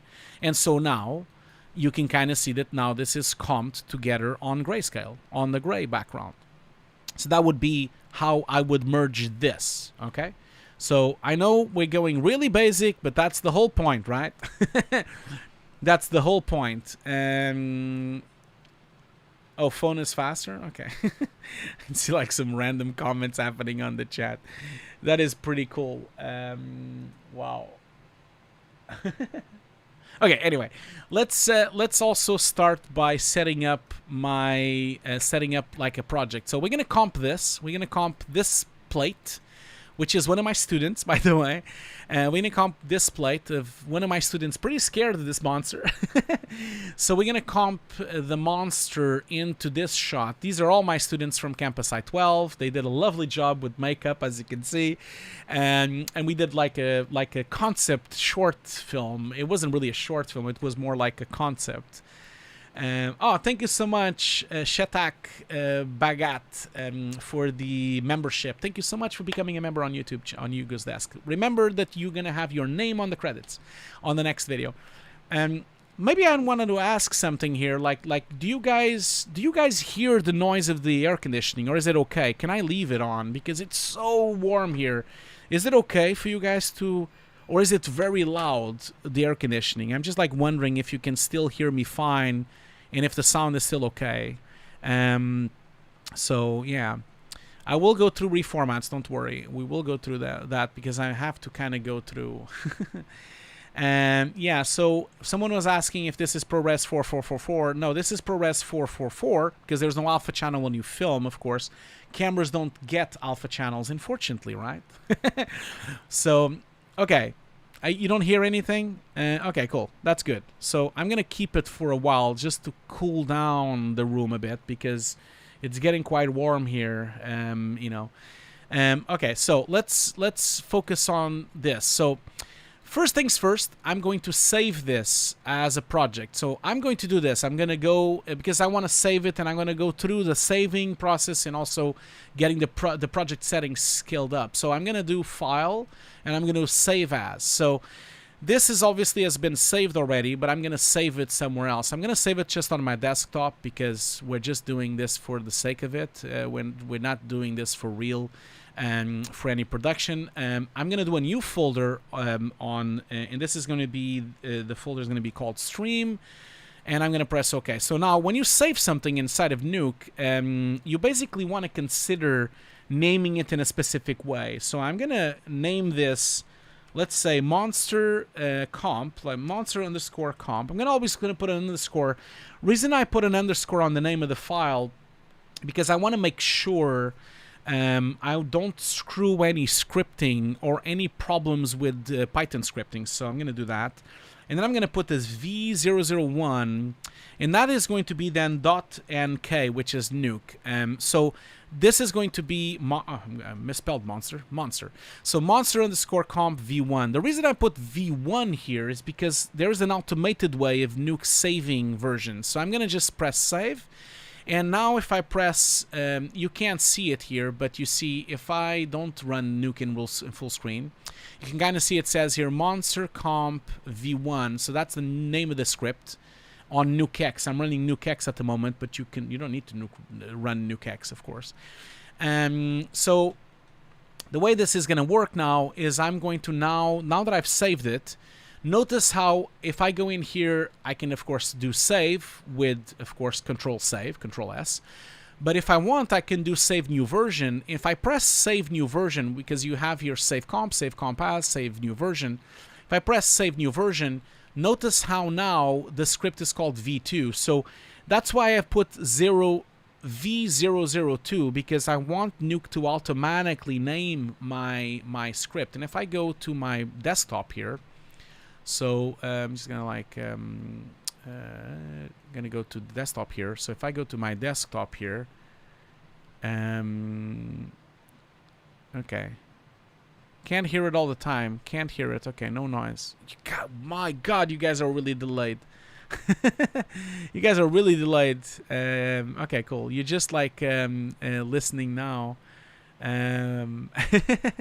Okay, so if I go to my desktop here, you see now these are the two scripts I saved. So that's why I do the V, because then I can automatically just keep doing versions. And I would really recommend you to do a lot of versions inside of Nuke, because Nuke is really crashy. It crashes all the time. It's really unstable. Sometimes you lose work. So I would recommend you to actually really version up. And now, one cool thing about Nuke is that the actual file is nothing more than a text file. I'll show you this. So if I drag this into a text editor, you'll see that this is actually what the script is. You see, this is the actual script, and you can actually see the stuff here. You see, this is the actual root, and then we have a backdrop, then we have a read node, then we have a grade node. Remember, we even have the values of the grade node. We have a read node, another reformat, another grade node.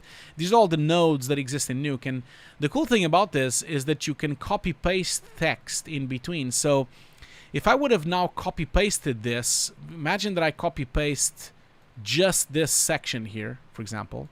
So I copy-paste this read node. Like, let's copy-paste this grade node. So if I copy-paste this grade node here, and I copy, and I go to Nuke here, I can now actually paste it into Nuke. So you can copy-paste text into Nuke. So you can message people scripts. You can actually read scripts. You can actually copy-paste it, put it on an email. You can send it on a messenger.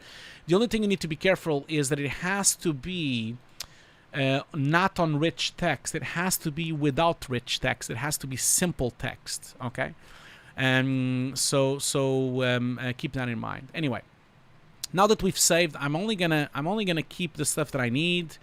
So I'm gonna delete this stuff here because I don't use it. So I only have the CG here. And now the next thing I'm gonna do is and this is really important, okay? Don't forget to do this, okay? So when you have a shot like this, you need to consider what your output will be, okay? So obviously this was filmed in 4K. This was filmed in 4K because this was filmed with the Blackmagic camera, okay? So it was filmed with a Blackmagic camera in 4K with full sensor. Normally, when you do visual effects, you do that. You usually like render out, like you film with more resolution than you need, because you might need to scale, you might need to track, because remember, every time you have some kind of problem with stabilization, or if you need to scale up, or if you need to blow up a scene, you'll lose resolution, right? So you film with the best resolution possible, and then you select your output. Now, we did the same thing with CG. This CG was rendered in 2.5K. The reason why it's rendered in 2.5K is because we were going to deliver it in 2.5K. We normally render the CG at the delivery format. Sometimes we render with a few more pixels, just to compensate, for example, if you have lens distortion that you need to apply to it. So in a way, like sometimes we do something that we call an overscan. An overscan would allow you to basically have enough resolution on the sides of the image so that you can apply the lens distortion and still have enough resolution to take it over. I'm sure I'm confusing people quite a lot, but I'm just like trying to explain as we go, and I understand that this becomes a bit complicated, but you guys can always watch this video again, and obviously I have more videos on my YouTube channel as well. And obviously you can sign up to my course as well. My course goes through all these things. Anyway. Okay, so Sajal, thank you so much for being a mod, man. Go and have dinner. Don't worry about it. Like, the questions, we have a lot of questions, so don't worry. Like, the questions are more than enough for the stream we have. I already have too many questions. So it's going to be fine. Don't worry. You know, I can explain the shuffle, yes, of course. So Atum Magi is asking me if I'm a compositor or a generalist. Well, if you don't know me, you should know that I do have, I guess I should have done that. I do have a website, and you can kind of see the work that I've done in the past, and you can also see like my bio as well. So I'm a director currently. I don't really do. I still comp every day on my own projects, but I'm a director these days. And I've been a compositor for 20 years now. And basically, I was the head of compositing at the Mill in London for several years. And then I became a VFX supervisor at the Mill. You can kind of go and check my work here. I'll just put the link here. You can see some of my work. I was the head of the Mill in compositing, and then I was a compositor and also a VFX supervisor at the Mill. And then I was also a VFX supervisor at Fire Dot Smoke and a director, cinematic director. Worked at Sony as well. Worked at Rebellion Games. Worked for Ubisoft. Worked for Deep Silver, for Square Enix, for Sony, for Warhammer. I worked for a lot of different places for the last 20 years. At Nexus as well. So I've been around, and you can check out my work both on my channel. I just put the link there for you can check some of my latest work, and also like you can check my LinkedIn, I guess, as well. On my LinkedIn, you can kind of see the latest stuff I'm doing. Anyway, okay, so guys, I know we're like always starting and going and starting and going, but don't forget that when you watch this video again, you know, when we watch this video again in the future, I will put chapters, okay? So you will see the chapters on YouTube description, so then you can actually pick the chapter and go and jump in between chapters. Because no one wants to watch these parts of the dead parts of me just chatting with But don't forget that this is like a celebration, you know. We're celebrating 6 years of Hugo's Desk. Obviously, I was going to talk with the chat as well. And you know, like, we're gonna do more. I already kind of think that I need to do a sequel to this stream, so I don't think I'm gonna get to do everything I wanted to do. So maybe we do it next week again. Maybe I can do it, or maybe in 2 weeks. Maybe in 2 weeks I do another stream of 7 hours. I think maybe that would be a good idea. At least I think the chat would love to do that. I was staff at the Mill, not freelancing, no. Okay, so I'm going to do another break because I need to stretch my legs. And remember, after the break, we're going to do another giveaway. And we're going to do another giveaway of my new course. Don't forget that we're going to do 6 today. Don't forget that you can sign up to the giveaway here. And also, like, don't forget that anyone that signs up to the giveaway would automatically get a discount from BenQ so that they can use to buy a product from BenQ. Okay? So I'll see you very soon. I'll be back in 5 minutes. Don't go anywhere. We're going to have the giveaway right after, and we're going to answer a few more questions. And then we'll continue comping this monster shot in Nuke as well. So I'm going to do the break. I'll see you very soon, okay?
Okay, I'm back. I am back.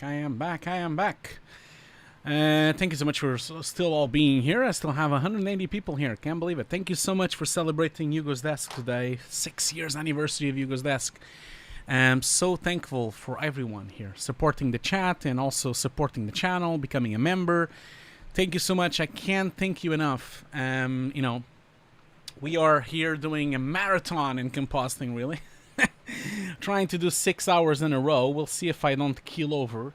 But we're trying here. I'm with my favorite t-shirt of all times, and we are trying to do that. I brought my... I don't have Diet Coke today. I only have... I don't have Diet Pepsi today, so I have actually Coca-Cola. So that's going to be the best I'm going to get today. So I don't have the other ones. Okay, so let's continue. So, another giveaway. Another hour has passed. Another giveaway. So, let's do a giveaway for my new course. Remember, my new course is 150 classes, and I'm going to give a giveaway. That's the link to the giveaway. We will have the champagne for sure, yeah. I'm probably going to do it more to the end of the stream. So, I do have a cake, and I do have champagne to celebrate, just like I did last year. So I will do that, but I will do it a bit later, not now, right now. So I'm going to do the giveaway now. So we already done one giveaway. We are going to do our second giveaway now. So I'll put the link there. I'll wait a couple of more minutes because obviously I know that that all of you guys are kind of like a bit delayed. Not a bit, it's like a lot of delay. I know there's like a huge delay on the thing, so keep in mind that. So I'm going to do another giveaway. While I'm waiting for you guys to just like sign up for the giveaway, because we already have... How many people do we have already? Let's double check here. Yeah, so we probably have like 200, I think. That's a lot. While we're waiting for the giveaway, don't forget, I'm going to do a couple of questions, okay? So we have a lot of questions. It's been a year. Yeah, well, Manny, it's not technically been a year since the 5th anniversary because, remember, because I did the move, I couldn't do the anniversary celebration last year on August. I had to do the anniversary celebration in October. And that's why it feels like so short amount of time. Because I actually did it in October and not in August. So it hasn't been a year because I had to postpone the anniversary stream. That's why you think that it's this close. Okay, so let's go back to the questions. There are so many questions. You guys are doing too many questions. Let's see here. Let's see here. Let's see. Mohammed Samara asks, can you talk about screen replacement? No, today we're not going to talk about screen replacement, no. I do have that on my course, though, but we're not going to do that. Ola Lekam Alem asks, where can we get free videos for practicing? Well, there's a lot of things on YouTube. I already kind of mentioned briefly a couple of places that you can probably check out, which are really, really good. I'll give you another roundup, but I'll leave it open on the screen so that you guys can see it. Let's see here. So it would be like that. So if I go to my channel here, there is a tab on my channel. And by the way, thank you so much, Anubrata Khan, for becoming a member. Thank you so much for becoming a member. Much appreciated. Really, really helps the channel to have memberships and helps the channel to have patrons as well. So if you go to my channels tab, you can see here that I have Split to Difference, VFX for filmmakers. I have also here Josh Sparks, I also have here Compositing Mentor, Love VFX, I also have Paul De Nigris, there's a bunch of channels here. I'll just leave them open for a second here and you guys can check them out. It's on my YouTube channel. So I'm going to continue with a few questions while I'm waiting for the giveaway, for you guys to sign up for the giveaway. I will still be doing 5 more because it was 6, That's the thing. 6 years, 6 giveaways, 6 hours. 6. Okay, let's see here. Marcelo Nathan Carvalho de Freitas, she must be Portuguese, asks, how did you learn VFX? Oh my god, that's a too long question, Marcelo. I've talked about that in a lot of streams already. I learned because I started doing films and short films when I was young, and my first film was a Portuguese ninja film called Ninja das Caldas. That was the first thing I directed. I actually just recently posted about that on my Instagram, funnily enough. So I'll show you what I mean. So for those of you who don't know, in Portugal, I became quite famous actually because I directed this film, which was the first ninja Portuguese film, which is a terrible film. It's horrible. It was actually filmed in Video 8 with a video camera from the 90s. I was like 18 years old, and this was the only film I've ever made which has been released as a DVD. This is the official DVD release with the actual seal from Portugal saying that it's not permitted for rental. So this is the only DVD, which has even a audio commentary and everything, but it came out in Portugal. So that was the first thing I've ever done, and it was video to video. I didn't even use the computer because I didn't have a computer back then. But it's a terrible film. Terrible film. Don't watch it. I'll post it on YouTube someday because it is a horrible, horrible film. Okay, so let's see here. A few other questions. Lucy Ambartsumian. I'm sure I'm butchering your name. I'm so sorry.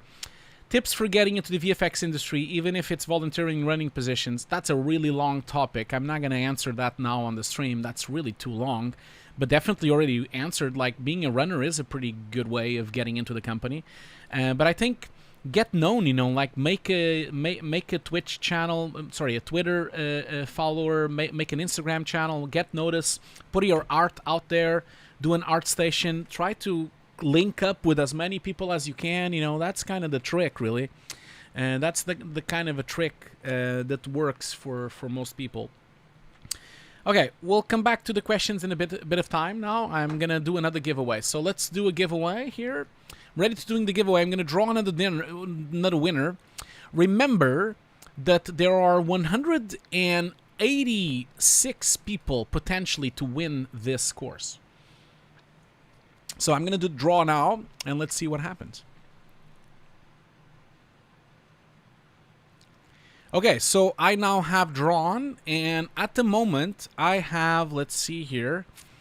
At the moment I have, the winner is, so the winner is, this time, David Sanchez.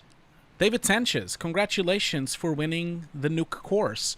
Can you answer me something, David Sanchez? Are you already a student of mine?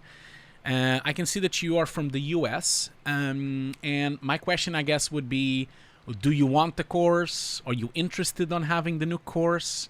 And also, like, if you're already one of my students, so just let me know if you are interested on actually being part of this course. So congratulations, of course. Congratulations, David, and congratulations for being here and for supporting the chat. So do you want to be part of this? Like, are you here? I know we're a bit behind always, so it's a bit behind. Congratulations, man. So close. I like that. So close. So yeah, congratulations, man. Congratulations, David Sanchez from the US. Congratulations. Congratulations, man. So, okay, are you here? Can I see if you're here? Is David here? Is David here? Where's David? Oh, David is here. Cool, man. Well, congratulations, David. I'm going to send you an email later on, okay? So congratulations for winning the course. Congratulations for joining as well. And let's get on with this. Oh, man, the chat is such a spoiler. What do you mean? Oh, man, cool. Well, David, congratulations. We now have two winners. We have Mukesh, and then we have David as well. So congratulations for both of you. We still have, remember, we still have 4 more giveaways to do. So on this marathon, which I will never do again. I'm never gonna do 6 hours again. It's too much for my old bones, you know. I'm like an old man. Can't really do those kind of things. Anyway, let's go back to Nuke. We'll go back to the questions in a second. So, where were we? We saved this thing. We basically saved this thing, and we basically are talking about how to organize your first script. So this is your first script. I'm going to remove the constant here in the merge node and the grade node. And this first script is to comp this shot with the CG. Now, one thing that you need to consider is the settings of your project. Okay, that's really important. First thing you need to do is to do settings, you know. Oh man, thank you so much, Josh. Josh Foster just donated $10. Congratulations on 6 years. Thanks for dedicating so much time over the years to share your knowledge. Josh, thank you so much for saying that. Much appreciated for the donation to the channel. Much appreciated. I must say, I wish I could do more. I wish I could give away my course for free. I wish I could have more time to do free tutorials. You know, I'm always trying. But unfortunately, life exists and I have to pay bills and I have to sell the course and also I have to work and not always I have time. But I would wish I could do it. I always tell this to Anna, like, if I ever win the lottery, I will just put all the course in every video for free everywhere. So, we're not going to do live reviews of showreels today, okay? Not today. That's on Twitch every Wednesday. I know today is Wednesday, but today we are basically like celebrating the 6 years of Hugo's Desk, so we're not really going to do showreel reviews. We're just going to do Nuke compositing. Now, as I was saying, so again, Josh, thank you so much for the support. As I was saying, you know, most important thing is the project settings on Nuke, on the project. So project settings can be found on either if you go into Edit, Project Settings over there, Project Settings of this project, or you can press the S button. Once the S button opens, this is the project settings. So as you can see here, the name of the script, you can make some comments. You know, for example, done by Hugo. If you are sharing this script with other people, you can make comments here. And then we have here, which is, this is really important. This is really where the magic happens, okay? So we need to first of all sign up for a range of where we're going to comp. And obviously the range depends on the CG, right? So the CG is 1001 to 1128. That's the range that I have. And so I'm going to do that. I'm going to start at 1001 and I'm going to end at 1028. I'm also going to lock my range. The reason why it's important for you to lock the range is because if you don't lock this, every time you bring something new from another plate, it will change the range. So imagine if you brought in a plate that was 2000 frames long, the frame range would change to 2000. So if you don't want that to happen, if you want to lock your frame range for delivering, then you need to lock it. Also, I know this was not 25, it was 24 frames per second. That's a fact. I know that was done like that. And then in here, I know I'm zoomed in too much.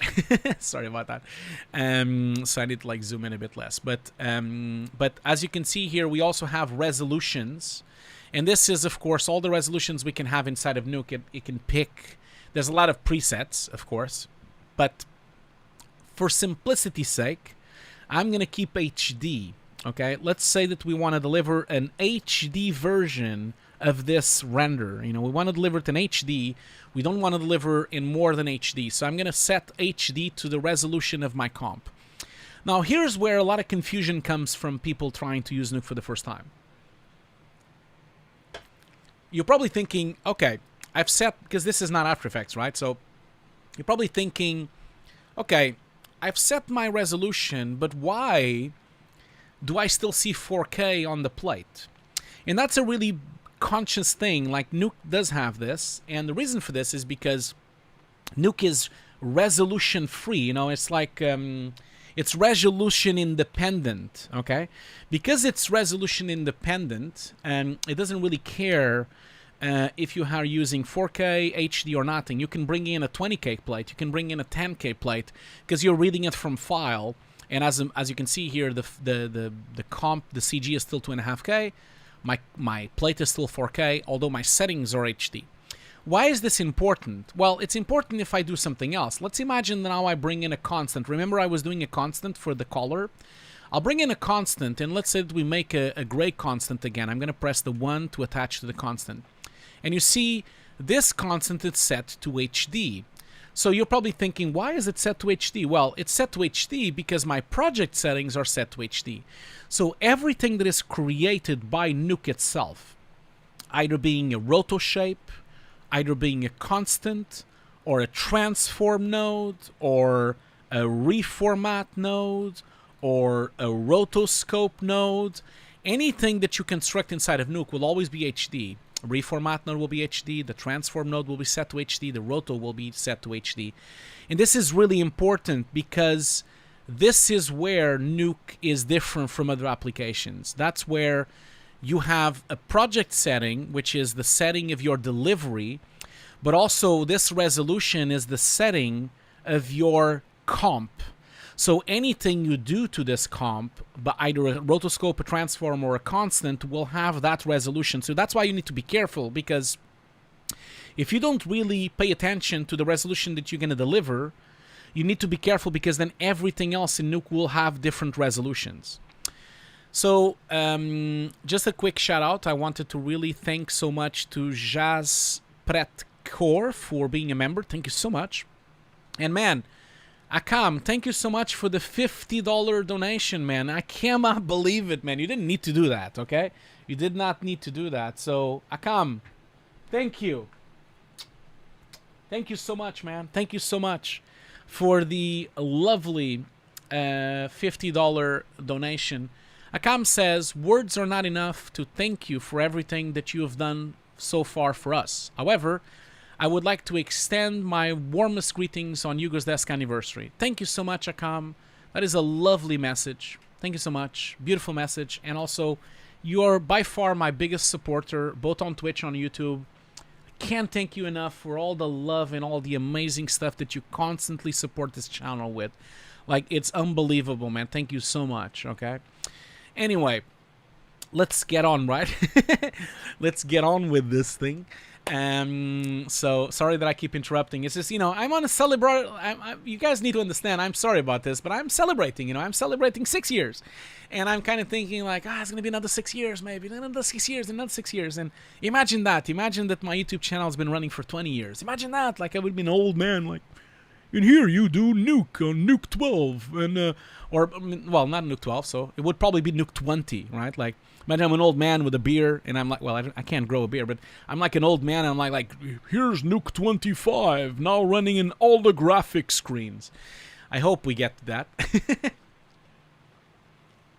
Thank you so much for all the love on the chat. You guys are the best. Thank you so much.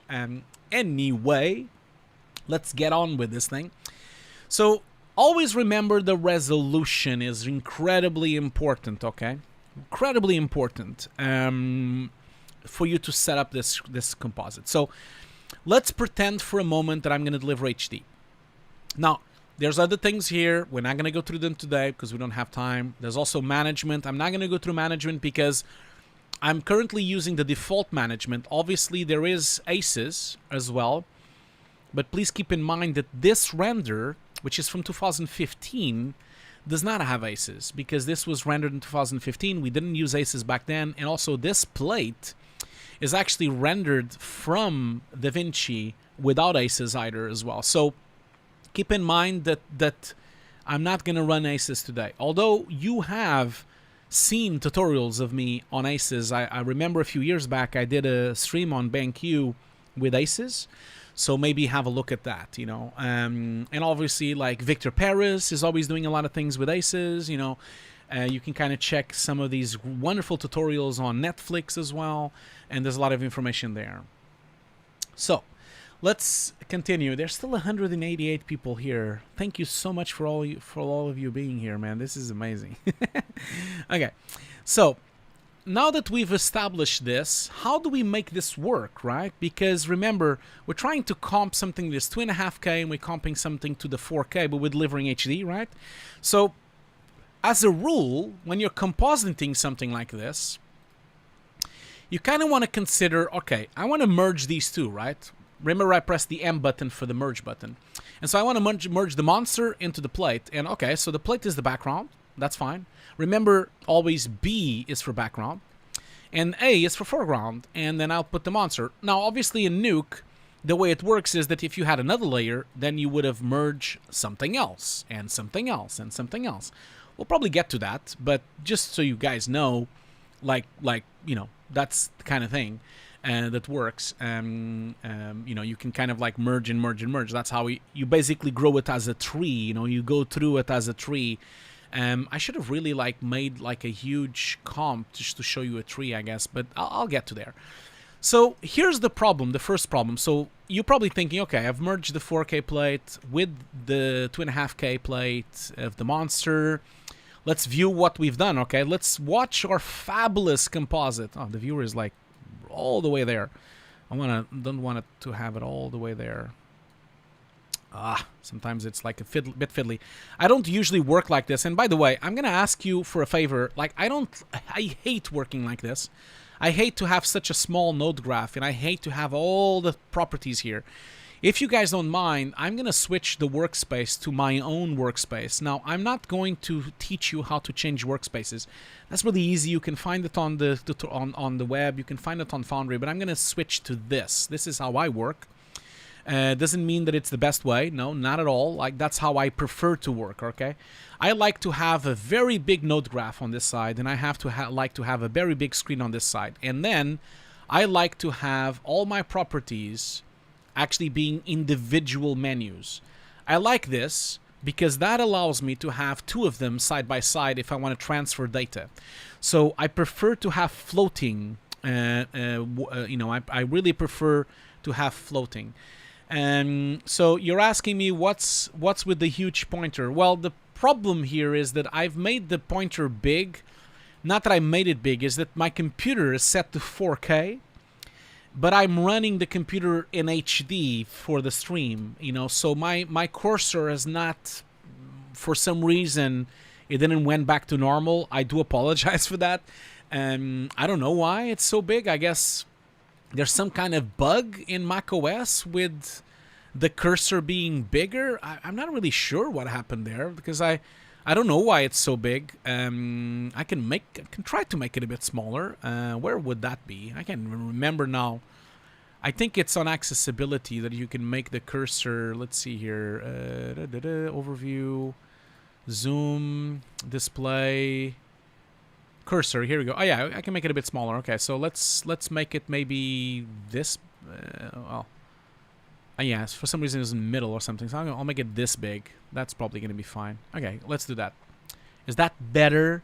Always someone complaining on the web, right? Always like complain and complain and complain. Yeah, people are just already making jokes. Okay. I hear that a lot, that I have a big pointer. Oh my god. How old are you guys? Are you guys like 5-year-olds or something? Jesus. Don't have to do that. Oh my god. Okay, well, anyway, I hope you don't mind. I'm gonna change this thing, and I really hope you don't mind that I'm gonna run Nuke like this for now. Okay, so be aware that everything is customizable in Nuke. You can change it, you can tweak it, you can do a lot of things. So you can try to find a way of doing the same workflow I'm doing here, but it doesn't matter. Okay.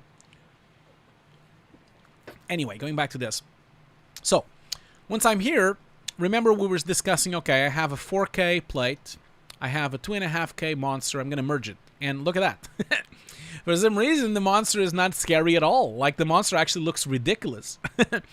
Not only the monster looks ridiculous, but also, for some reason, it's also not working properly. Now, well, you see, I play back, nothing is working, and you're probably like thinking, oh my god, what the hell did I do? Well, first of all, you need to change this input to global. The reason for that is because you remember we set the settings to global. So we have a locked setting of 1001 to 11828. And so now, that now should work. But obviously, there's something wrong, right? Because the monster is really tiny. Now, the reason for the monster to be really tiny is because Nuke always carries the resolution from the background plate, okay? So whatever is attached to the B pipe would be the resolution of the incoming composite. And that's why when you look at the monster is not scary at all. It's like a little monster. And so in fact, what happens here is that you actually need to adjust the size of either the monster needs to be bigger or the plate needs to be smaller.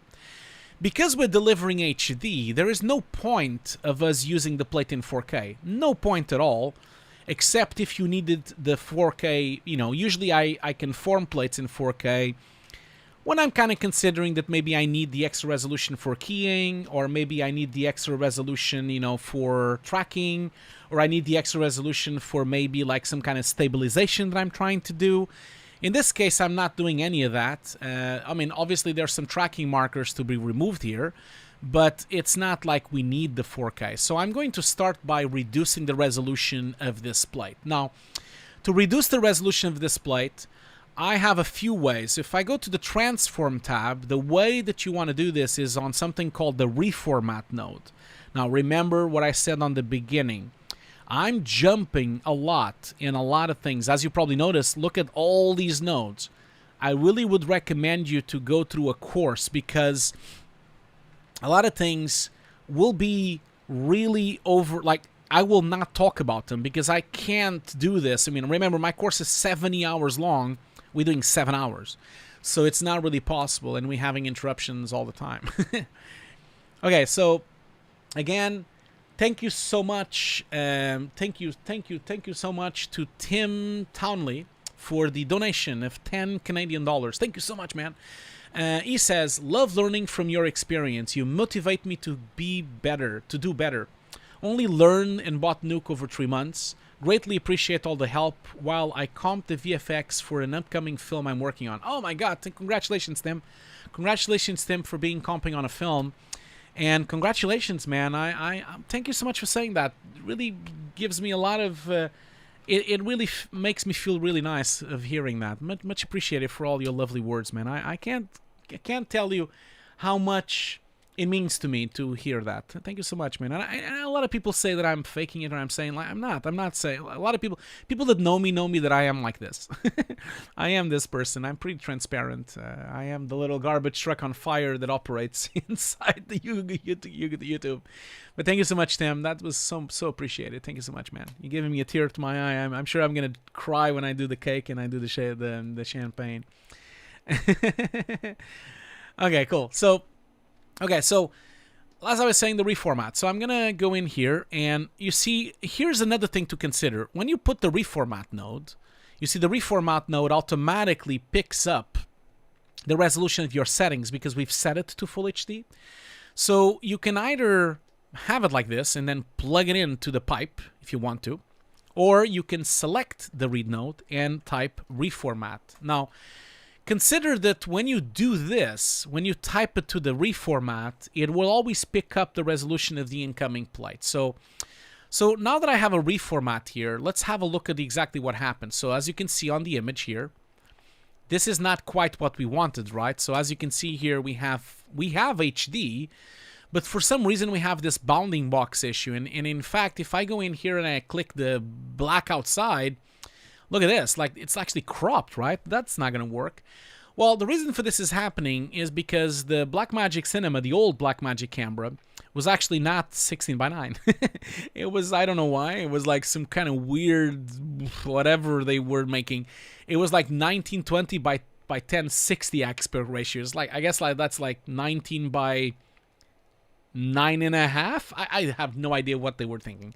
Anyway, so that's a problem, and that's because the reformat node has basically 3 types of reformatting. You can do reformatting where you actively choose the resolution, so you know that's actually now doing 720p, or you can do Full HD, or you can do 4K, or you can do 1K. You know, you can pick whatever resolution you prefer to deliver. Obviously, if you're picking up a larger resolution, you're going to crop the image and you're going to stretch the image, so you need to be careful with those things.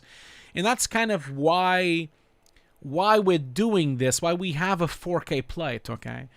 Oh, I can see Alexander Richer is on the chat. I just want to do a really quick shout out. Really quick shout out to Alex. Because Alex is amazing and he has an amazing YouTube channel. So you guys, as you know, if you go to my channel, you can kind of see that Alex is over here. And go and check his YouTube channel. Sorry, I pressed too fast. Go and check his YouTube channel. Here it is. I'm going to post it on the chat. Alex is doing God's work over here. He has some amazing tutorials for visual effects, animation, and games. Also, he has an amazing podcast as well, which I'm happy to announce that I'm going to be part of it soon, the 21st Artist Show as well. And Alex, I know I should have answered your email. Sorry about that, man. I forgot to answer your email. I'm so sorry. But anyway, I will answer as soon as we're done with the stream. And don't worry. So apologies that I should have answered to you already a long time ago. But Alex, you guys need to go and check his channel. He has amazing videos here with interviews. Sometimes he has videos of tutorials. He has videos about growing, about becoming a technical director, about scripting, both for Nuke, scripting for artists. He has so much content here, and it's really underappreciated. So I really would love for you guys to go all and give some love to Alexander and give him more subscribers. Alexander should have thousands and thousands more subscribers than what he has. So go for it, guys. Like, go and visit him. So oh, my legs are hurting me. I'm like an old man. I'm like an old man. I've been sitting for so long already. It's already 5 o'clock. Oh my God. Time flies, doesn't it, when we're having fun. Anyway, as I was saying, Alex, thank you so much for being here and for saying hello, man. It's much appreciated for all the support you give me as well. So, as I was saying, we can choose the output or we can just use HD. Now, that's one way of formatting. The other way is to box. In box, of course, we just tell them exactly what we want. So let's say I want specifically 400 by 200, pixels. Why not? Or I can do scale, and scale allows me to just scale down or scale up by the factor of 1. So for example, and notice how Nuke is really, I'm going to say first before I do this, Nuke is really indifferent in terms of resolution. So if I go all the way, look at this, I'm scaled by 10. So now this is a 40K image, okay? So this is now 40,000 pixels by 21,000 pixels. Obviously, when I play it back, it's really slow. It's really slow because now it's a 40K, which I guess it's what we're going to shoot when Blackmagic launches a camera next year, because they're already at 12K. So since they're already at 12K, I'm sure they're going to get 40K soon. Let's see what would happen if this was 12K. So I'm scaling actively. Obviously now I'm just blowing up pixels. I'm just like basically scaling it to 20K, which is pointless, but it's so slow, by the way. So even with my double machine, dual GPU, it's still slow. So let's do 12K actually. Let's do 12K. And it is also slow, but it's probably not as slow, I guess. Yeah, it's not as slow. So it would be fine. But yeah, so that's the other way you can do. And also, just a little shout out to Antonio Teixeira. Thank you so much for becoming a member on Hugo's Desk. Don't forget that every time I do a podcast, every time I do a video, your name will be on the credits at the end.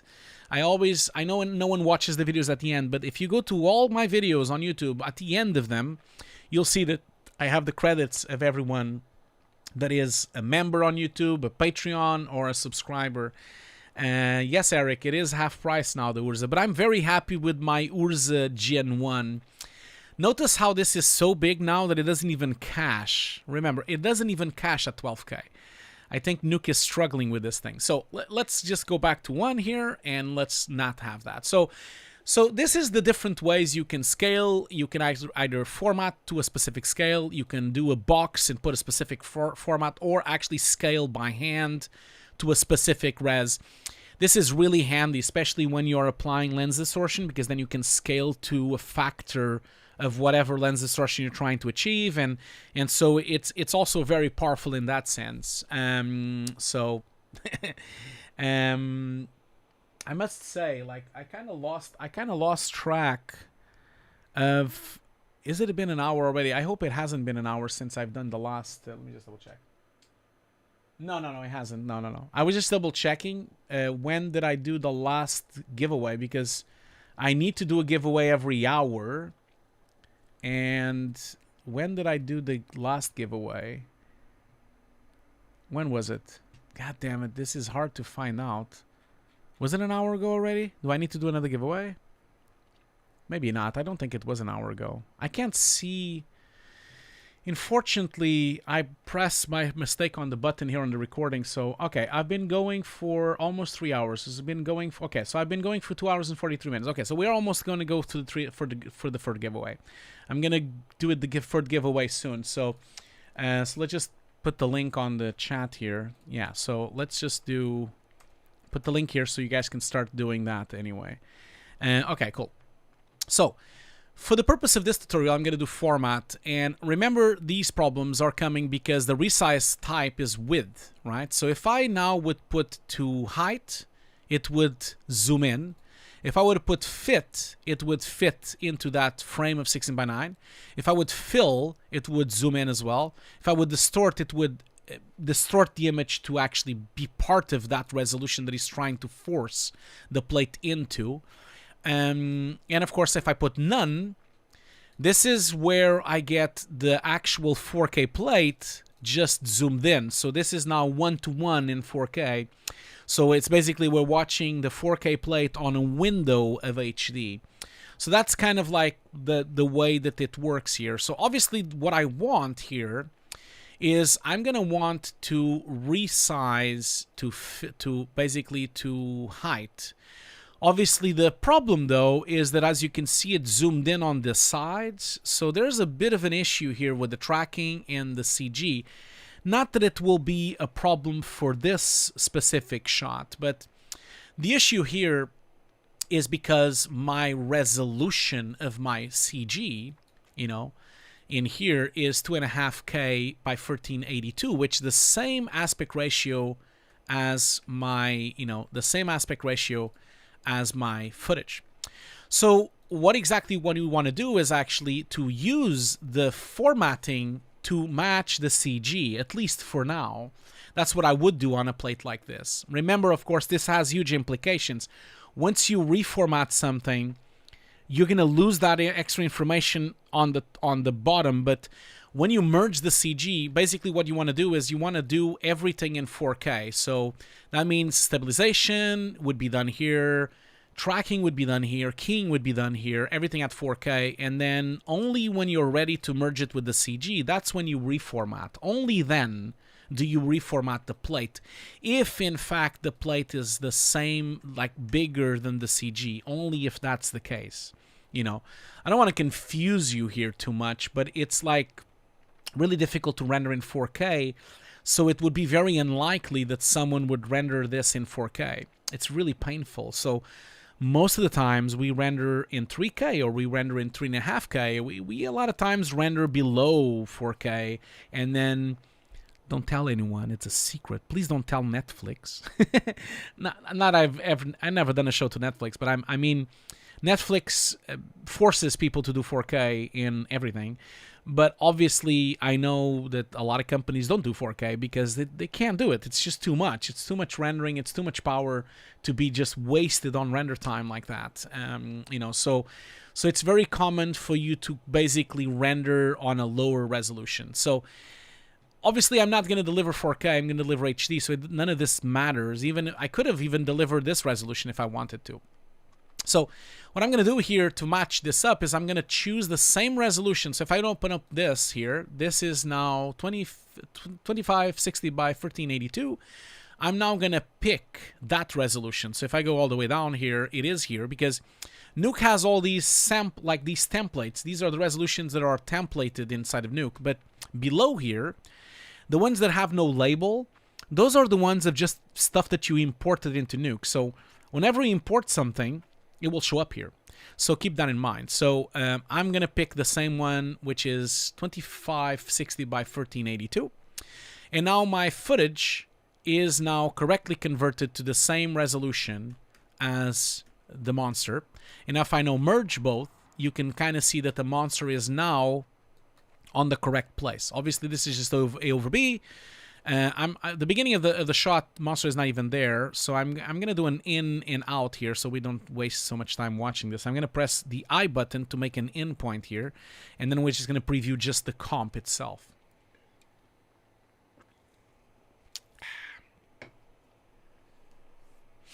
Okay. 200 people again. I guess people come in waves for the giveaway. Now, while we're watching this playback now, please do remember that to always give your love to BenQ. It's because of BenQ that I'm doing this stream, okay? They have been lovely supporting my stream for years. They've been supporting my channel for years. So you guys need to go to BenQ's Facebook, give them some love, tell them that they like that they support my channel. Tell them that they should support my channel as well and continue to support my channel. You know, they've been amazing for me. I've been working with them for 4 years now. They've been wonderful. Their Instagram account is beautiful. They have so many photos here to watch. So just go for it, because BenQ really deserves some praise here, because they do support a lot of streamers. They do support a lot of YouTubers. They do support a lot of people in the industry, and I really think that they are great. And then they do really good work, and they've always been very friendly to everyone, to all the different, like they do workshops all the time. You know, like there's like always workshops all the time in Photoshop, workshops in photography.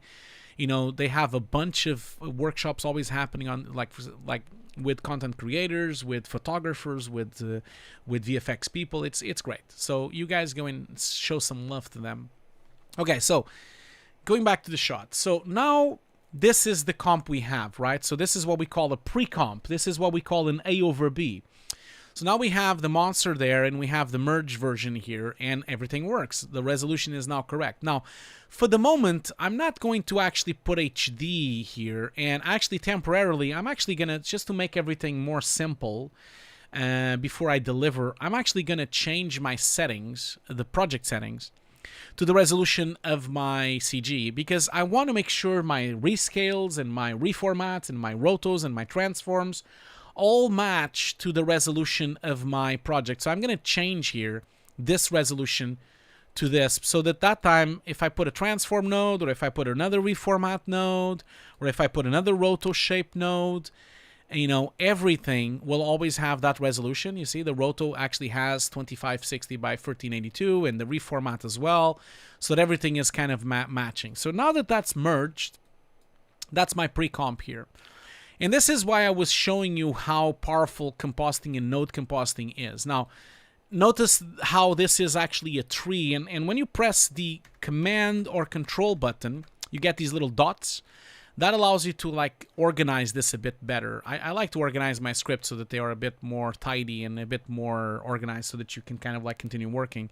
Obviously, if you press the dot button, you also have a dot as well if you want to. You can have more dots. That's just like organization point of view. But the reason why I was doing this was because I wanted to show you the power of node scripts, you know, how you can actually do so many different changes, you know, do so many different changes in the fly, and actually tweak things on the fly as well. So let's say that, for example, I'm sitting with a director and I want to experiment a bit. So let's say that I'm now select this and I copy paste it, and okay, so I now have two comps. And because Nuke works in a way that it's reading the file from disk, so Nuke is reading the file from disk, which means the file is not actually cached physically. It's actually not being converted to some weird format like a Flame would do, or like Avid would do. So it doesn't really matter how many versions of the same image you have, because it's always reading the same file. If you look at the read file is pointing to the same exact position. So this is actually the path in the computer of this sequence, okay? So the powerful thing about this is that now I can do multiple versions and show my client. So let's say that the client would say, okay, I need this guy to be blurry. Okay, that's fine. Obviously, I'm not saying I would just use a defocus node. I would probably use a Z defocus node, but If I just want to like experiment something really quick, I can just put a defocus node here. A defocus node is part of the blur tab, which is the filtering tab, where you have all the nodes that have to do with filtering and blurring. And so in this sense, if you go in here and you put the defocus node, you see that I can defocus the image. Okay, so now let's say that I defocus a lot. Like let's say that we defocus maybe 10. That's the defocus amount that I have. Okay. And so that's version number 1. Let's say that then my client wants to also have a new version. So I'm going to go back to this script here and I'm going to copy paste because all the nodes can be copy pasted, right? So I can copy paste this defocus node, select the monster, paste it here, and now I have another defocus node. And let's say that now this one is on 20, for example. So, okay, so now my client is, okay, this is version 20, and remember the viewer is set to 1 on my viewer here from this merge node. I can select this merge node and press 2, and now I have both of them. So now I can like put this in full screen and show my client, okay, this is with 10, this is with 20. And in fact, I can even play it back, and while I'm playing back, I can swap around between them. And remember, I have full frame processing here. And once it's cached, once both of them are cached, because I have to wait for them to both cache.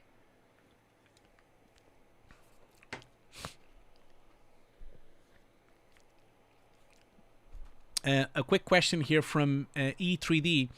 Once you have access to the course, yes, you can cancel the membership on Patreon. So the way Patreon forces you to do every month, but you can cancel at any time. So for you to buy the course on Patreon, you just have to buy it once. So just pay once, you know, as long as it's like before the end of the month, because obviously every first of the month they charge you again. So never buy the course on the 31st, for example, the 31st or the 31st or the 30, because then they'll charge you again on the 1st of the next month. But if they do that, I will refund you. But you only need to pay once. You only need to pay once. You never need to pay twice, and you get access to the course. So now I'm going to cache the second one. So you see it can cache both of them at the same time, which is really cool. And in fact, if you wait a little bit now, this is going to take a bit of time because obviously it's caching both of them. So now I have 1 and 2. So now I can actually jump by pressing, you see here, pressing 1, 2, and 2, 1, 2, and I can view it at the same time and play it back at the same time. And this is really powerful when you're like debating this with clients, you know. And this is why node compositing is so powerful, because you can kind of like copy paste stuff all the time. I'll give another example. Like imagine that you put a grade node here, and obviously we're going to go through premultiplication in a second, because there's of course rules of premultiplication that we need to keep in mind to do something like this. But if I put a grade node here, and let's say that, for example, the client wants the monster to be a bit brighter, you know, like let's say that he wants for some weird reason, he wants the monster to be a bit brighter, or he wants the monster to have like a little color into it. You know, let's say that they want the monster to be a bit warmer. So, or maybe a bit colder. Let's say they want the monster to be a bit cooler. I'll talk about color correction in a second, but you see, so now that's the version with the cooler, and the cool thing about this is that because it's nodes, I can still view my original. I can still then, you know, by just pressing 1. That's why node compositing is quite powerful. Because you see, I'm now viewing this monster because I've pressed 1 into my viewer, right? You can kind of see it graphically here. But then if I press the defocus, if I select the defocus and press 1, now I'm watching just the defocus. And if I press 1 on the grade, I'm now just watching the grade. And you can even play it back. So I'm now just watching the monster, I'm now just watching the defocus, and I'm now just watching the grade node. And you can't really do this very easily, this quickly, in a layer-based compositor, because on layer-based, you have to like switch off a layer and switch on a layer, switch off a layer. And you can't really quickly view things like this unless you have buffers, you know. I think that's the thing.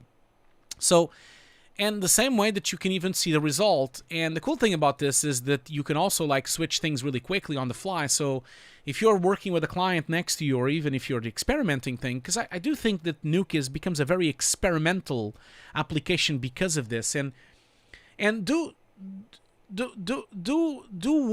wonder, like, do think about this, like Nuke, you know, anything I'm teaching here can be still used on Fusion, because Fusion is also a node-based compositor. So you can also use it in Shake, although Shake doesn't exist anymore. But But these things are not just for Nuke. You can do these kind of things in Fusion as well, which is free.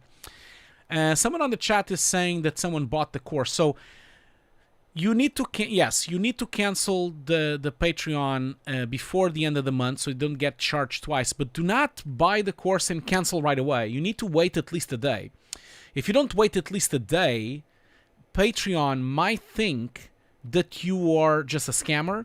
Because I notice people sometimes they buy the course on Patreon and then they cancel it right away the next minute. And if you do that, Patreon will think it's a fake purchase so that you have access to something. So at least give it a day, okay? If you buy the course, give it a day, wait the next day until you cancel the patronage. At least you need to, and maybe sometimes it's even several days because it depends on how slow your card is.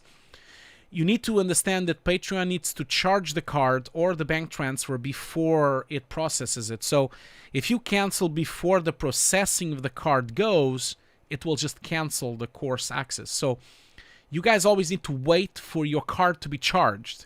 If you don't wait for the card to be charged, you probably will get a response from Patreon saying that they will ban your account or close your account because you're doing something fishy. So be aware of that, okay? Just be careful with that. Thank you so much, Stevan Veg, for the membership. Thank you so much, Stevan. Welcome, and don't forget, next video that I will do, your name will be on the credits. Your name will be on the credits. So yeah, EH3D, don't forget to wait for the PayPal to all go through and wait for Patreon to tell you that is actually done now, because if you cancel right away, it might just think it's a fishy account. So you need to wait at least a day. Okay, don't forget that.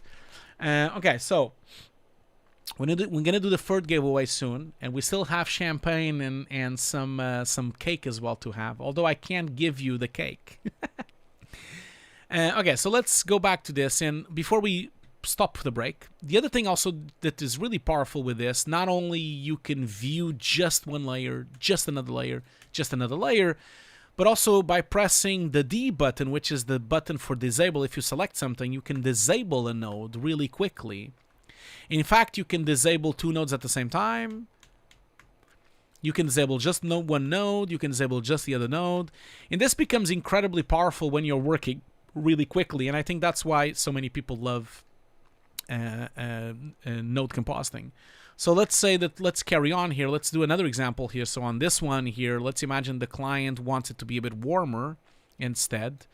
And let's say the client, for some weird reason, asked me to scale the monster a little bit more. You know, let's just like pretend that. So you see how quickly I've now done 2 versions, and I have both of them side by side here. So the next time client comes in, I can just show them right away the difference between the 2 of them by just doing AB, AB, AB.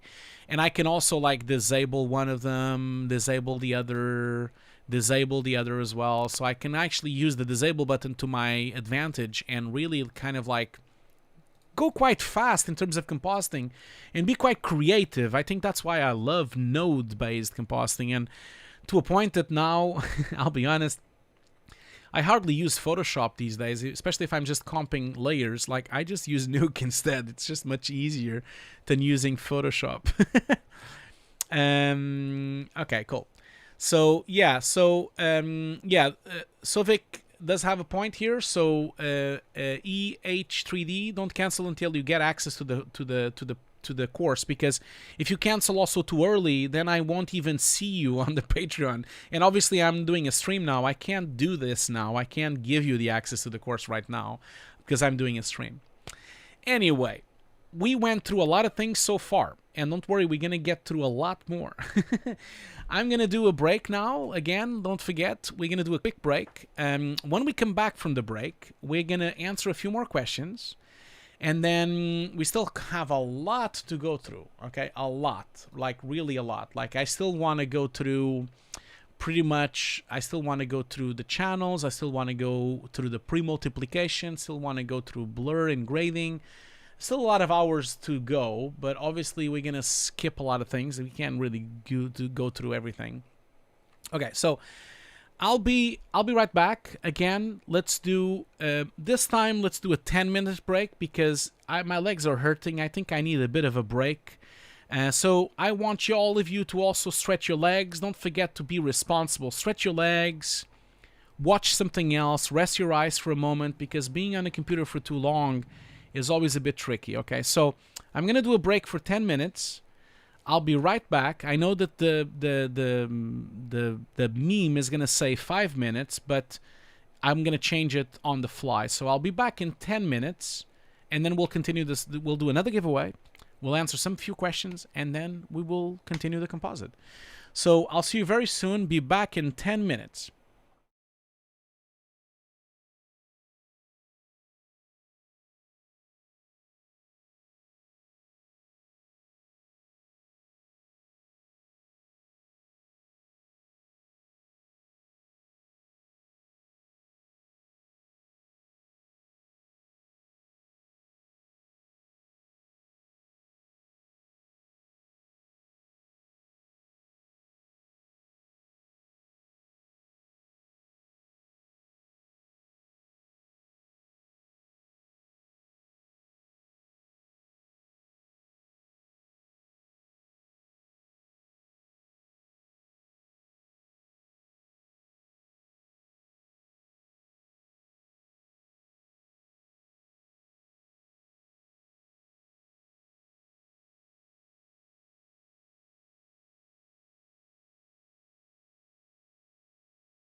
Okay, I am back. I am back. Look at that. There's still 162 people here. Can't believe it. Welcome, welcome to the stream. If you just arrived, we are celebrating 6 years of Hugo's Desk. Can't believe it. 6 years of Hugo's Desk. Thank you so much for being here. We are doing some Nuke compositing today for a change. And we are also doing giveaways. So I am going to do another giveaway now. So don't forget that we do have a running giveaway, which is for free. For giving 6 years of Hugo's Desk means 6 giveaways and 6 hours, 1 per hour. So we are doing a giveaway for a Nuke course. This is my Nuke course from Patreon, which is 150 classes long. By the way, the person that bought my course, his name was EH3D, I believe. Just to let you know, you do need to wait a bit because nothing has shown up on my Patreon. So you probably need to wait because I didn't get any notification of anything. So it hasn't gone through yet, just so you know. So I'm going to do another giveaway. Let's do a giveaway right now and then answer some questions and then keep going with the tutorial. For those of you trying to learn Nuke, I do apologize that we keep interrupting, but remember that we are here to celebrate. We are here to celebrate 6 years of Nuke. So we've had 2 winners so far. We had Mukesh Sam Letty, and we had David Sanchez. First, Mukesh was from India. I am sorry if I mispronounced your name. And then David was from the US. Let's do this. You're looking damn good. Oh, thanks, man. Thanks so much. I'm getting old, man. I'm getting old. My legs are hurting. I've been here sitting for 3 hours. How long have we been going? We've been going for 3 hours and 20 minutes. We are just halfway through. Can you believe it? So, guys, we are going to do a giveaway. It's the third giveaway. So I'm going to do the giveaway now. So we have a potential of winners. We have still 4 to go. We have 210 potential people to get the giveaway. And I'm going to draw it right now. Let's see here. Who is going to be the lucky person to get the Nuke? Okay. So I have a winner today. The third winner is Martin Belatti. Is Martin Belatti here? Let's see here. Is Martin Belatti from Argentina? I hope I'm pronouncing your name correctly. Martin Belatti from Argentina is the winner. Are you here, my friends? And do you have this new course? And do you want this new course? I hope you are here. I hope you want this new course. Otherwise, I'll just give it to someone else. Congratulations, Martin. Are you here? I can see if he's here. Is Martin here? I'm just waiting to see if he shows up, if he says anything, if he's actually here. Is he here? I don't see him yet. Is he not here? Oh man, that's too bad. He was an entry just now, so I'm not sure if he's here. So I guess Martin is not here. Is he not here? Okay, well, I'll wait a bit for Martin. If Martin doesn't show up anytime soon, I'll do the giveaway again. But I hope Martin is here.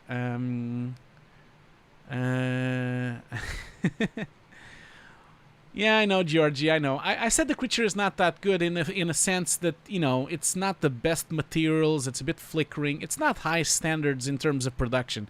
It's a student project. I think they've done amazingly well. It is amazing what they've achieved. But it's not the level of like film or the mill or something like that. That's what I mean. Don't get me wrong. I guess Martin is not here. Wow. Oh, man. I see the winner before we announce the winner. I guess Martin maybe he's not back from the... Yeah, I'll wait a little bit more. If he's gonna show up, I'll wait a little bit. You know, if he's not gonna show up, I'll probably just do someone else. But yeah, let's go back to Nuke.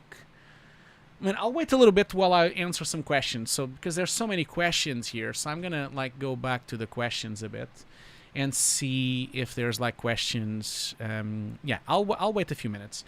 And in the meantime, while we're waiting, I just want to give you a shout out that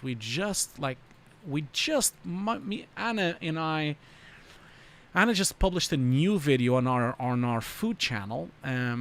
So if you guys are interested, you know, in some vegetarian food, so here's the YouTube channel that we have, me and Anna, and this is the channel that I have on screen right now.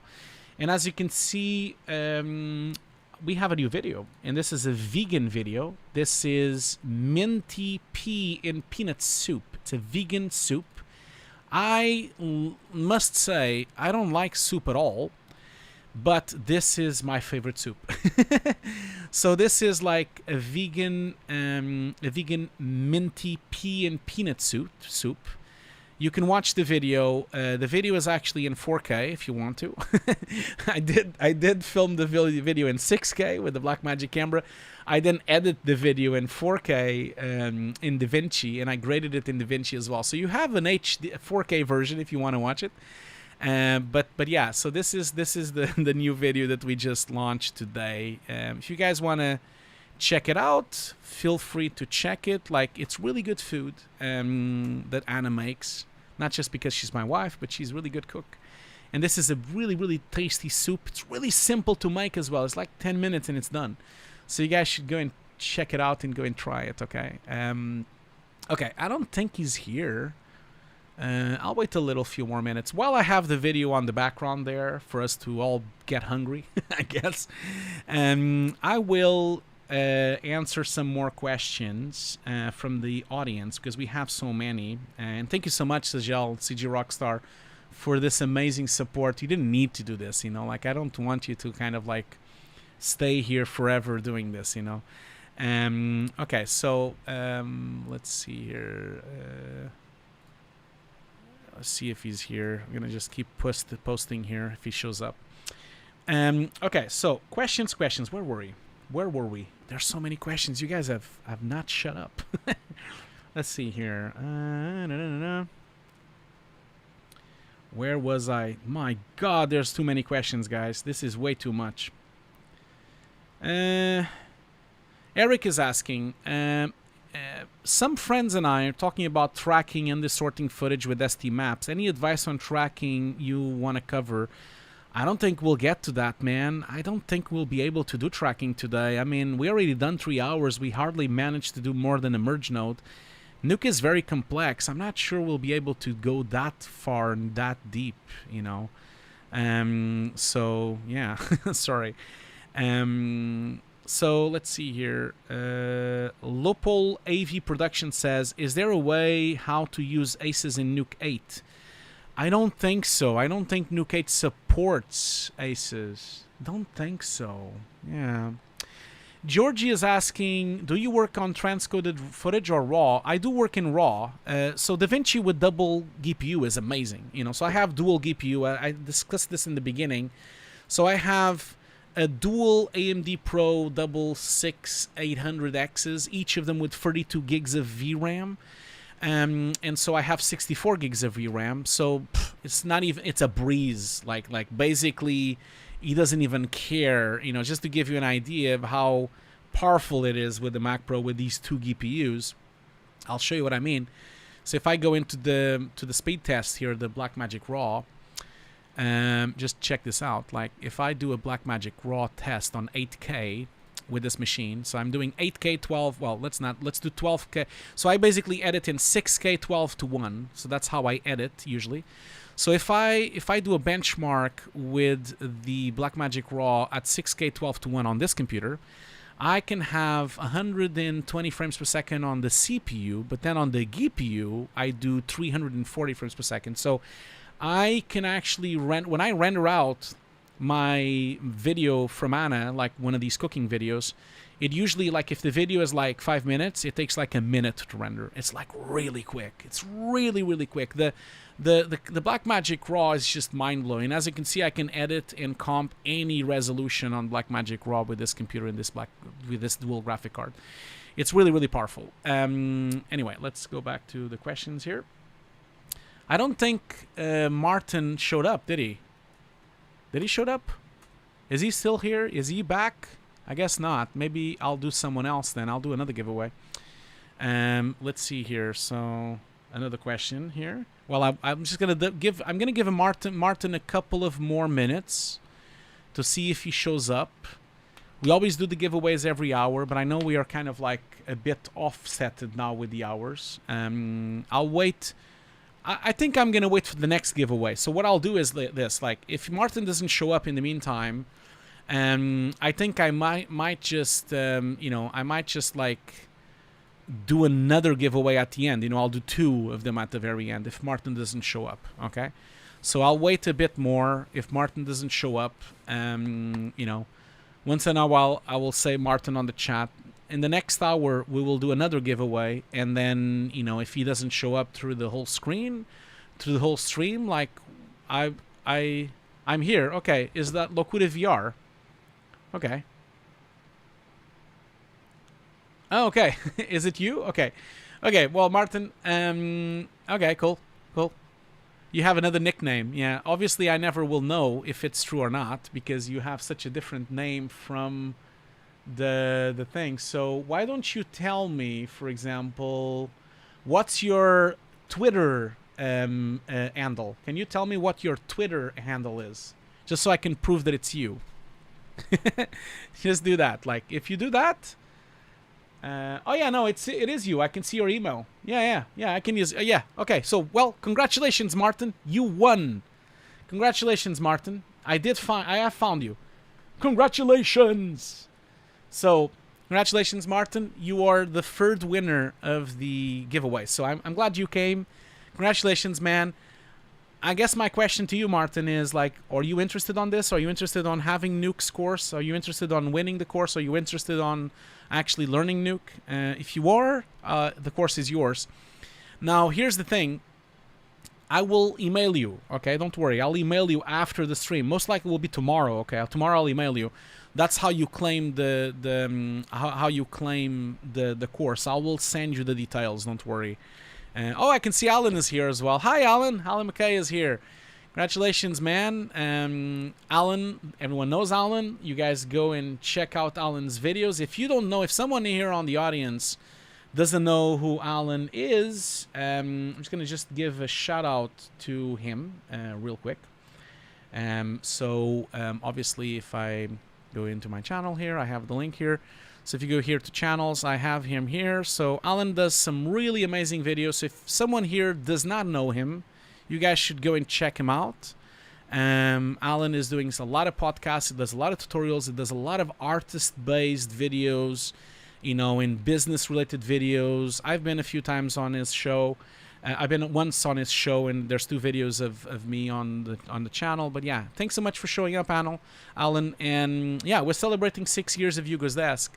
How long have you been going? Oh, you've been going for much longer than me. You need to do a celebration. Look at that, November 5th, 2006.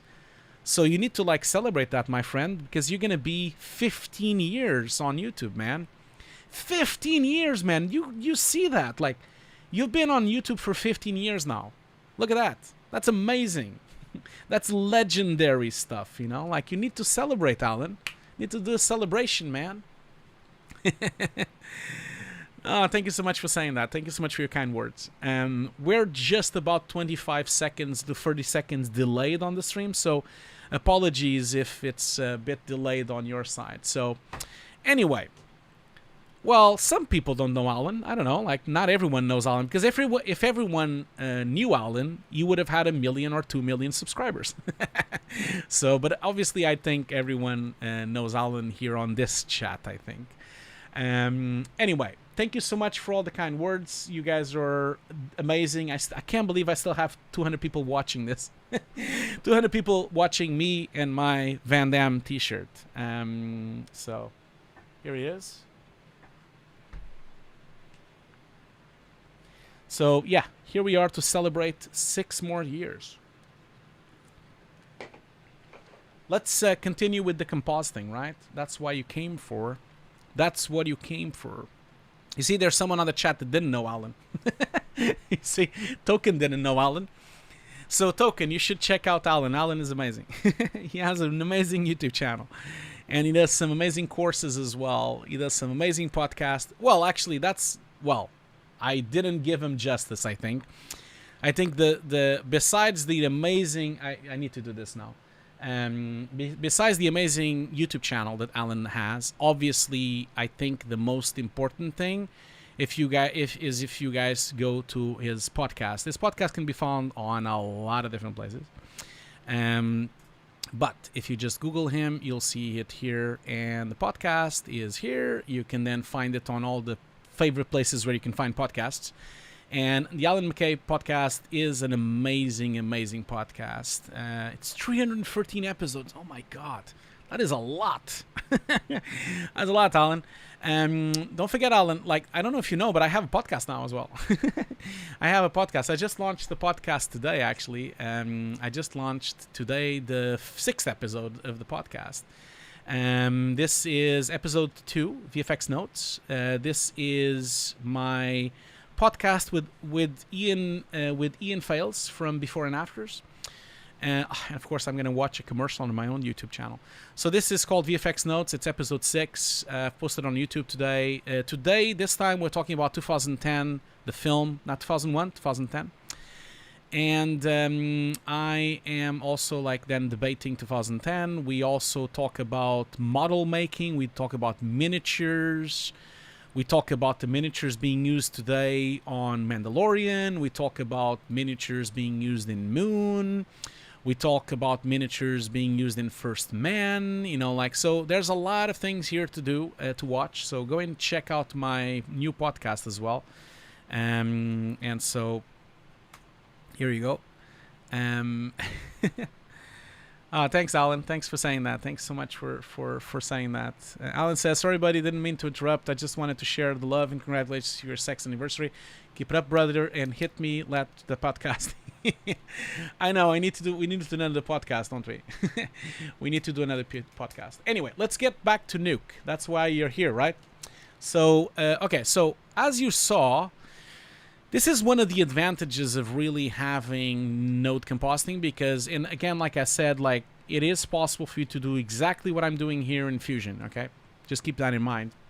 I know people consider Nuke is too expensive and this and that, but if you really think about it, I don't think it's that expensive for the amount of work and the rates and the kind of work you can develop with Nuke. So I think it's like a lost cause of trying to debate that it's expensive because you can kind of really get paid really well if you are a good Nuke artist. So I don't feel like it's that it's that expensive. But anyway, that's just me. So as I was debating, it's really cool because you can kind of start doing multiple versions. You can kind of do versions where you disable something and enable something, grade something. But obviously this is just scratching the surface, right? So this is really just scratching the surface because Nuke has so much more to offer. So having said that, I'm going to change a bit the conversation just for a little while here and talk a little bit about why also Nuke is so, used in the industry for CG compositing. And the reason for that is because of the way that it handles channels, okay? So for that, I'm going to open up a script here. So that we can kind of go through that real quick here. So I'm just going to open up a new script. And going to go into this fella here. So I'm just going to kind of let's see here. Yeah, so I'm going to just do this one here. So let me just give me a second. Yeah, so so this is the same. So this is the same project. The same project that we were doing on the other shot, but this time this is another shot, of course. So this is this shot here. Obviously, this is not comped. This monster should have been behind these guys. So you need to roto these people so that they are in front. So that's the other thing as well. So I'm gonna just like set up the range here so I can show you what I mean when I'm talking about multipass compositing. So I'm just gonna like change the range here and change it to the same range as the other shot. So also I'm setting it to 24 frames per second so that we can kind of like use it. So obviously this comp is much more complex because you would have had to rotoscope the people to be in front. You would have had to like address the depth of field. You would have had to like address a lot of the things. So I'm going to talk just a little bit about channels and how that operates inside of Nuke, because that is really part of pivotal in the way that you composite CG compositing. I love that my students, because they knew that this guy was going to be in front rotoscope, because the monster should be behind these people. Notice how the animation just goes. It's so funny. Look at that. The animation just kind of goes like that. It's so funny. But that's just because, like I said, like we knew that he was going to be comped behind these people, not in front. So this monster here, which is supposed to be comped behind, this is a bit of a different render from the last one we saw. This is again a V-Ray render still. But one of the advantages that Nuke has to other types of softwares is the way that it operates with channels. And again, don't forget that I keep saying this, but it is, I'm skipping a lot of things, okay? So you guys are not going to really be fully working with Nuke after you watch this stream. It's like you need to kind of like watch other things and do other courses. But the way that this works is that you have access to a lot of layers, because when you render something in the CG package that has multipass EXRs or multipass AOVs, you then tend to have something like this. Like, remember, we always have our GBA here, which is like the red channel, the blue channel, the green channel, and then the alpha channel, as we discussed before.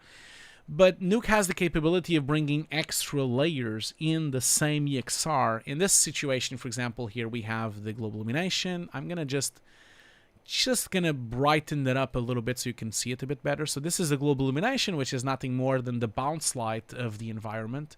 We have the subsurface scattering, which is basically the semi-transparency of the skin. We then have the fire shot, so this is like from the front fire light. Then we have the diffuse itself, which is just the color with no shadows, with no reflections, with no with nothing extra, and no lights as well. So this is what we call the raw diffuse. Then, of course, we have the light from the left. We then have the front fireplace light as well. We have then the full light as well. Then we have the fire back, left back. We have then the fire front left. Then we have the warm light. So all of these that I'm showing you, these are basically like light passes and AOVs that you usually render from a CG package. You know, so from a CG package, you render all these AOVs, and then you bring them into Nuke to composite them. And they are very helpful because they allow you to control little things like addressing more light to the left or more light to the right. And they allow you to do small tweaks without having to re-render everything again, you know, like, so that's kind of the whole point of this, is for you to not have to like go back to 3D all the time. And obviously I know that these days, like with the advent of real-time engines and the advent of, you know, of Redshift, everything is getting faster and faster and faster, but we still need to output these things because it's still faster to tweak a light in comp than it is to go to 3D, tweak the light, and then render everything again. At this moment, it's still faster. Obviously, that will change. Like, there will be a moment where real-time engines will be faster and Redshift will be faster, and perhaps you'll be able to render quicker, so that means that you don't need to bring all these layers like that. That's kind of what Unreal is trying to do. Unreal is trying to make it so that you don't have to care about these AOVs. But remember, though, that we're always chasing our tails, right? So yes, right now, if you're working in HD, you can use Unreal. It's all in real time. But 4K is a bit of a stretch. And then let's start talking about 8K, and then we go back to offline rendering, because as the resolution grows, the render engines don't have enough power, And so we tend to go always back to brute force rendering. That happened when we switched from SD to HD, 720 to HD, and then from HD to 4K, and now it will do again when we switch from 4K to 8K. So I think offline rendering, compositing, and the way that you work with AOVs and everything will not really change much, because resolutions just keep going with IMAX, and you'll just need multipass EXRs, you know. So yes, Georgie, to answer your question, these AOVs are nested as one EXR. Yes, they're not separated. So in Nuke, you can work in both ways. You can have an EXR that has everything nested, like you said, or you can just work with everything separated, where you have layer by layer by layer rendered out, you know. Oh, look at that, Nuke crashed. I was wondering when we were going to have a crash in Nuke, and I guess we just got one, so I need to open Nuke again. Well, that was nice. Look at that, Nuke crashing like that. So this is why I save all the time, because Nuke does crash quite a lot. I don't even know why it crashed. There's no real reason for it to crash. I'm using basically OBS is using about 10% of my CPU, so it's not like that would have been the reason, but I don't know, like, that's why you save. Just open this up. Where was I? I was on this one, I think. Yes, autosave. By the way, Nuke's autosaves, if you don't change the mouse, it autosaves every 5 seconds, I believe. Something like that, so nothing to worry about there. And basically, we were not even doing anything. We were just like, oh, actually, wait a minute, this is not the script, is it? No, this is the script. Yes, it is. So it doesn't really matter.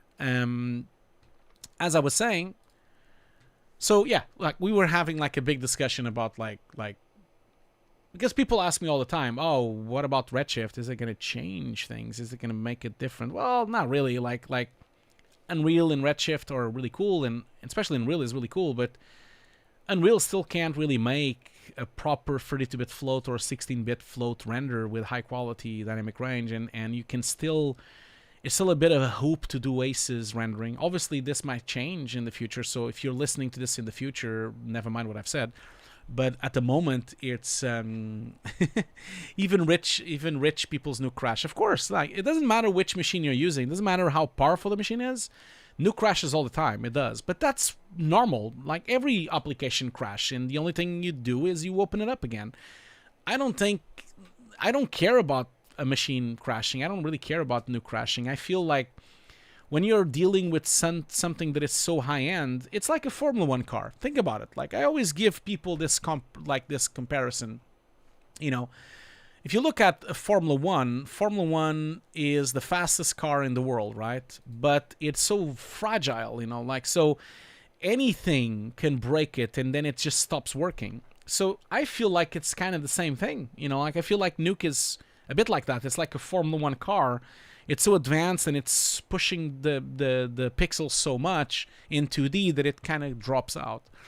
Okay, so these would be all the passes, and you also have reflections. I also have refractions, which in this case it doesn't really exist because there's no refraction, because he's like skin. He's now no glass. Self-illumination. There's no self-illumination. There's some shadows as well, and then some specular, and that's it really. So these are all the passes I have. I also have like some other passes, like in this situation, we also have like passes like you know, well, we'll go through them in a minute. We have also like depth passes, and what I'm showing you here, these are what we call beauty passes, which are the passes that will allow you to do the render itself. So, but the way that Nuke operates is really peculiar, because you see, when I'm merging something here, like when I'm merging this monster, and obviously I know that this is not matching, you see, like we need to like work on the blur and the defocus. None of these things are matching, but that's not the point. I'm just teaching you Nuke. I'm not really like going through it in detail right now on this shot. So the way that this works is that the channels are always there, right? Like, so the channels are always there. We always have access to the channels. But when I do something to an image inside of Nuke, like imagine that I do a grade node here, and you see on every node in Nuke, whenever you're operating on some level, like even if you're doing a grade node, Notice how if I make it brighter, or if I change the gamma, for example, like if I change am I affecting that image? You see, it says here channel RGB. That means I'm affecting the RGB. So let's say for a moment, just to the sake of it, let's say that we multiply this by 10. So we have a super overexposed monster here. Notice how the RGB, which is the main layer of my Multipass EXR, is overexposed. But if I go into, for example, the substantive scattering, notice how it's not overexposed.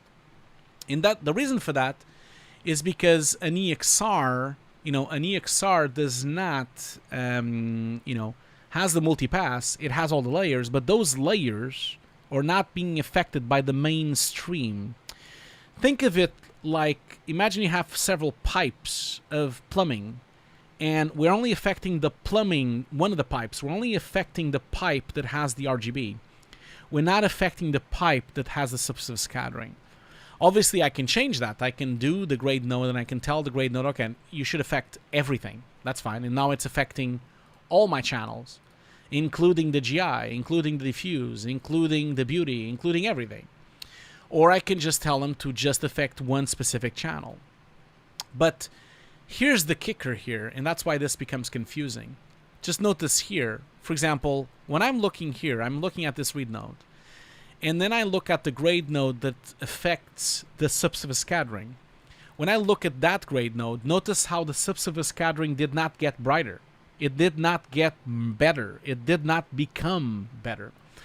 The reason for that is because this grade node is literally just affecting that pass. It's just affecting that pipe. And it does not contribute to the general pipe that exists inside of Nuke. So it's not contributing the beauty. The reason for that is because for you to be able to change things on the fly, you actually have to do what we call in the industry rebuilding the beauty. Basically, compositing all the AOVs together to have the result that we already had. Okay? So, yeah. Now, one thing I must say, because people are debating ACEs and ASOE in the chat, don't forget that I am not running ACEs because this is an old render, and I'm actually, in fact, running an sRGB LUT on my viewer because I'm just broadcasting on YouTube. Normally, I work in Rexon 09, but we're not doing that because I'm actually working for the stream. I'm streaming on YouTube, and streaming on YouTube is much better to stream in sRGB because that's what most people watch in their computers. They watch in sRGB. So that's why I'm doing that. So now to show you this, I think I need to open a script. I prepared the script already just to kind of show you this so that it's a bit easier for you to kind of like go through it. So I prepared the script. This would be, let me just double check here. This would be on, yes, so it's on CG Compositing. So I need to like, out of the top of my head now, I can't remember which week it is. Oh yeah, it's week 14. Okay, week 14. This is my course, by the way. We have 18 weeks of compositing. So, okay, so I'm going to just open up the CGI and just show you this, because then I have a pre-prepared script here. It's going to be a bit easier to just show you this. One thing I just need to do real quick is this. Just, where is it?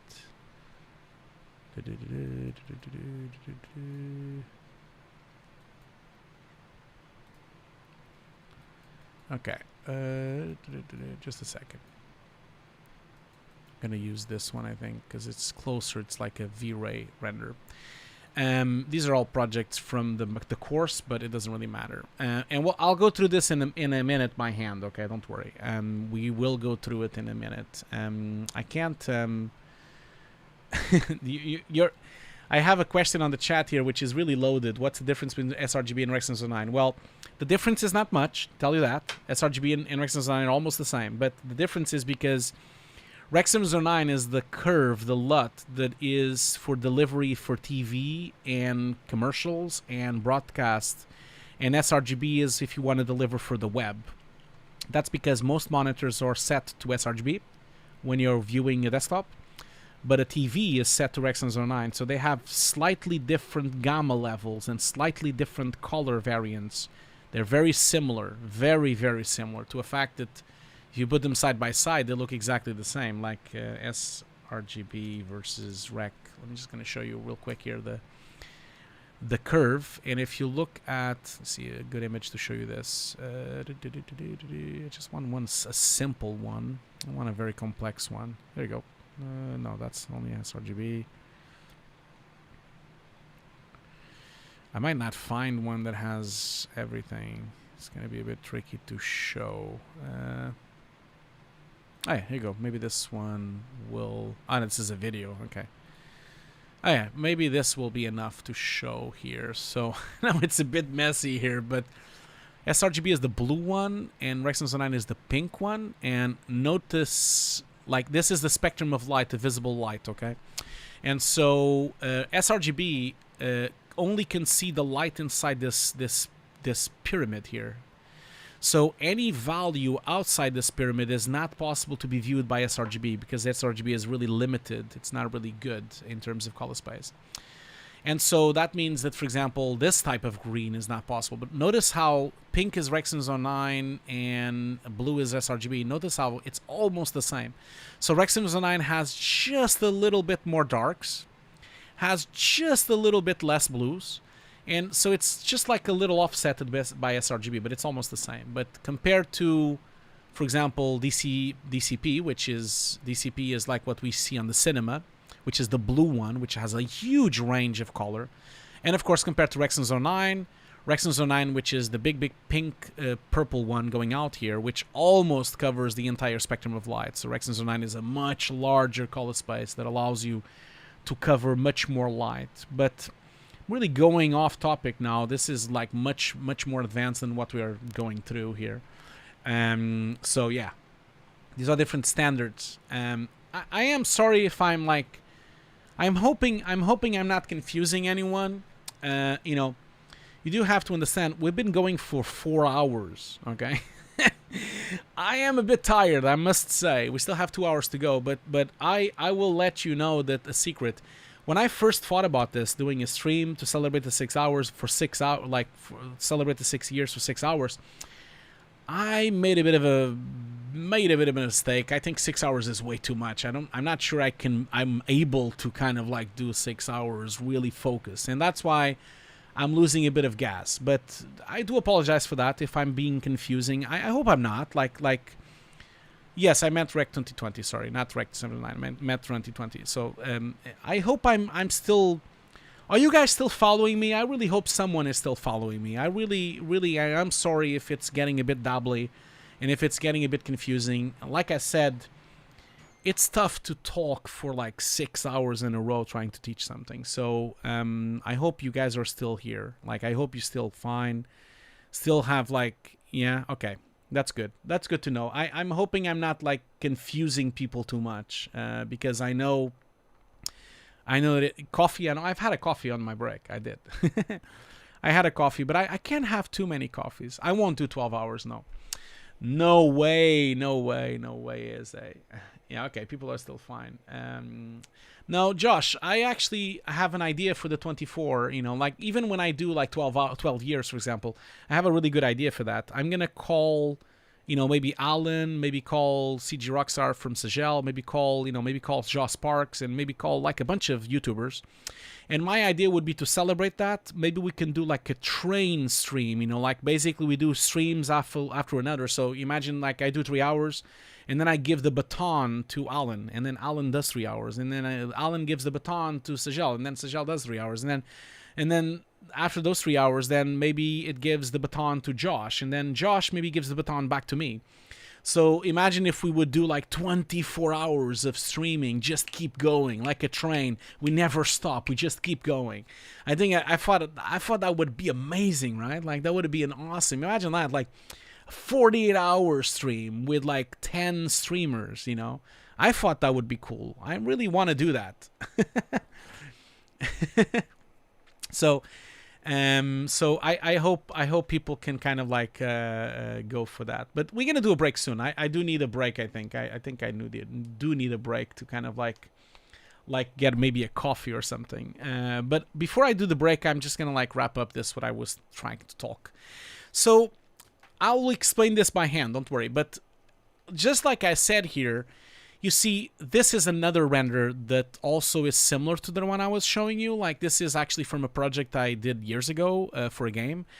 And again, we also have the same stuff. You know, we have the diffuses, and we have the speculars, and we have all the control we would have, the subsurface scattering. We still have all the control of those passes. And now, the concept of using CG compositing in Nuke would be very similar to this way, where you would comp and merge all these passes so that you rebuild the beauty, okay? So I'll give an example. I'm going to put the viewer, where's the viewer? The viewer is like really far away, all the way up here. I'm going to start by showing you a more simple render that is a bit more simplified, okay? So let's talk about this one. This is Redshift, by the way, that what I'm going to show you. So this is Redshift. So this is a Redshift render. I'm going to just like put on input here. And so you can kind of see that this is the raw 3D that we got from Redshift. So it's not treated. There's no like you know, depth of field. It's really the materials. It's just like the raw stuff. But you see that we don't like all the AOVs are here merged together. And obviously these ones are not. They are separate EXRs. But just to show you the point, like, in here we have like just the diffuse, and then we have just the GI, and then we have just the reflection, and we have just the specular, then we have just the refraction, and then we have just the subsurface scattering, and all those kind of things. And the cool thing about this is that then if you merge them all together in a certain way, you basically get a match. You know, so for example, now my viewer, I'm viewing this versus that, and as you can see, it matches perfectly. So this is what we call in the industry a rebuild. We're rebuilding all these AOVs and shuffling them out. And so if I go back to the statue here, it would be the same thing as well. If I now look at the statue and I look at the result of the statue, you see, notice how I have a match as well. So if I look at A, B, I have a complete match. Now, you're probably thinking like, but Hugo, what's the freaking point, right? What's the freaking point if you doing all this crap just to have the same image? Well, remember when I was showing you the fact that if I go in here, you know, and I have like, imagine that I have the subsurface scattering. Remember when I said, okay, let's put a grade node here, and I want to change the subsurface scattering. So I'm gonna, in the grade node, change the channel to just support the subsurface scattering, and then I'm gonna multiply up the subsurface scattering. And notice how nothing happens on the image, but if I go to the subsurface scattering pass, it's actually brighter now, you see? Now, the way Nuke works is that when you're doing this, you're compositing on a different channel. So that's why Nuke is so powerful, because you can kind of like comp in different channels. You can comp on just one channel, on just the other channel.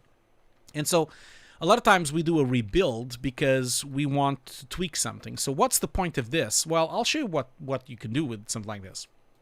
So for example, here's the subsurface scattering alone. And now if I put a merge node here on the subsurface scattering, just on the subsurface scattering, for example, and now I look at this subsurface scattering and I'm thinking, okay, I want the subsurface scattering maybe to be a bit stronger. So I'm going to mid-tone it a bit. So I'm going to basically just like increase the mid-tones of it and maybe make it slightly brighter. And I know that I'm maybe confusing people here. So I don't want people to get too confused, because I'm obviously, this was supposed to be a crash course, and I know, remember what I said in the beginning. Unfortunately, sometimes my Nuke course goes like this. It's like a garbage truck on fire. So I do go in tangent sometimes. So I hope no one expected to learn Nuke out of the blue today. Like, I'm just showing you things and trying to show you the most important parts. So I'm hoping that you're not too confused, but I will go back to a more basic version in a minute once we kind of go through this.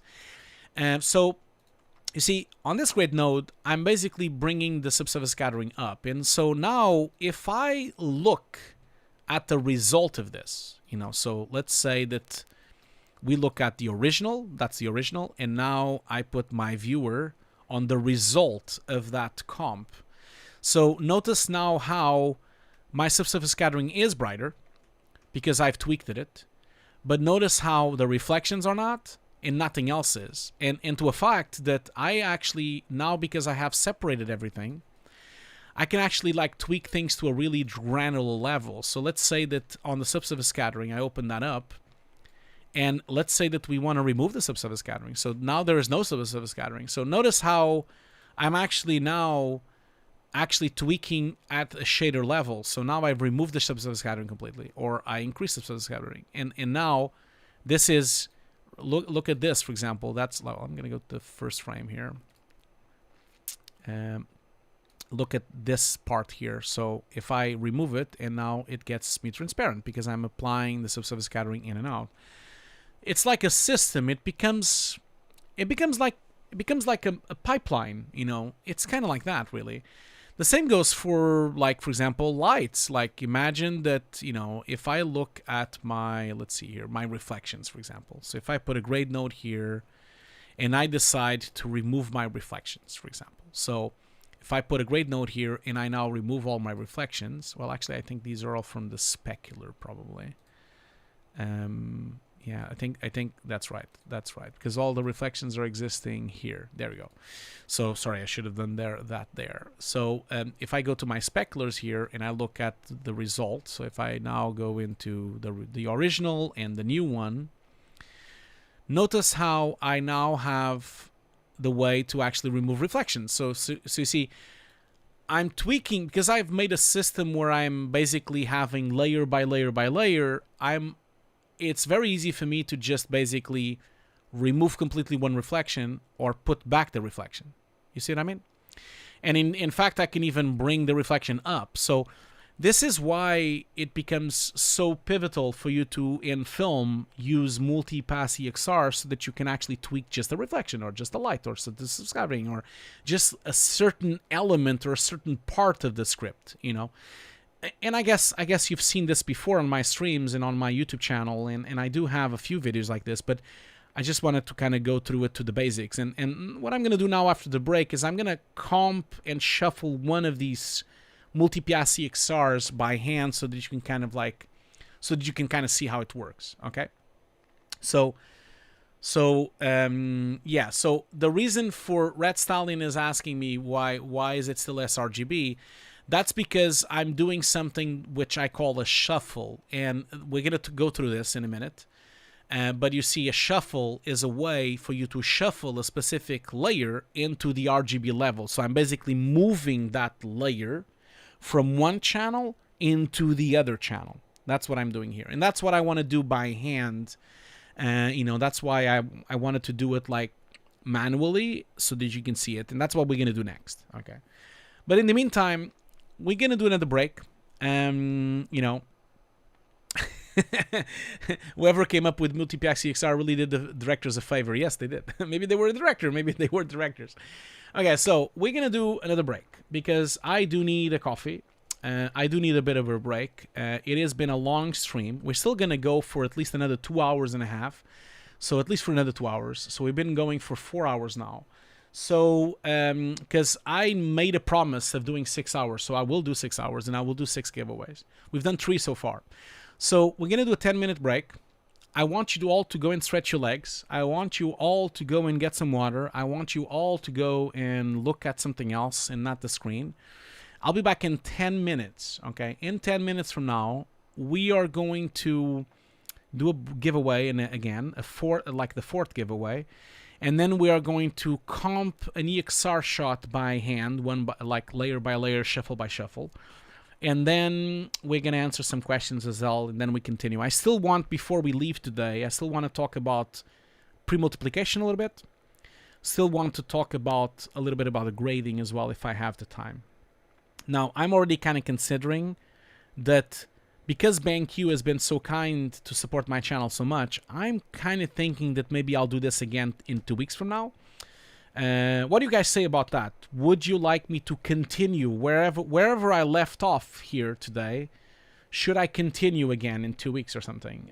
Maybe I can do another stream, maybe at 4 hours or something. and then continue with some more topics from where I left off. I think maybe that could be a cool thing to do. I think that would be nice. Okay, cool.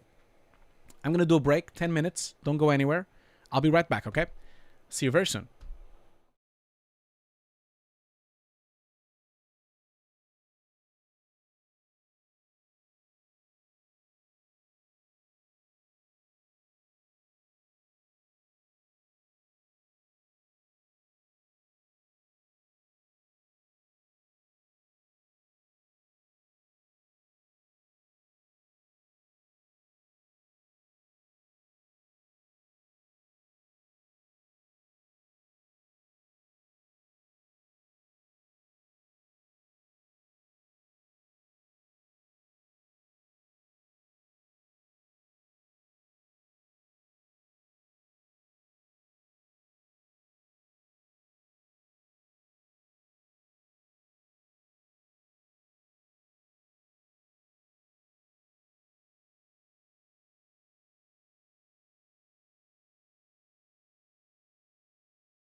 Okay, I'm back.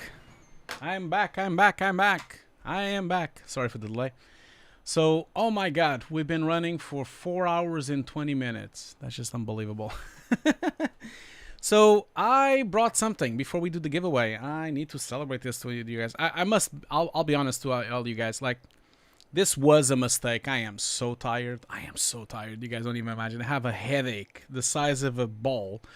But this is my fault. Like, I should have never done a 6 hour. I think it's too long. It's just too much. Like, I'm getting too old for this, you know. Definitely getting too old. I think that, unfortunately, back in the day when I was younger, maybe I could have done this kind of thing. But now, my God, I can't really do these things anymore. It's just too much. So I think what I will probably do, you know, I really hope no one gets upset about this. But what I think I should do, because I have a really horrible headache. We've been going for too long. I never really do more than 2 hours long, 3 hours maximum. We've already been doing 4 hours and a half. So I think what I will do is we're going to do the last giveaway. I'm going to do some questions. I'm going to stick around for some questions. But at this stage, I don't think I'm focused enough to do more compositing, you know, because I'm really like stumbling quite a bit now.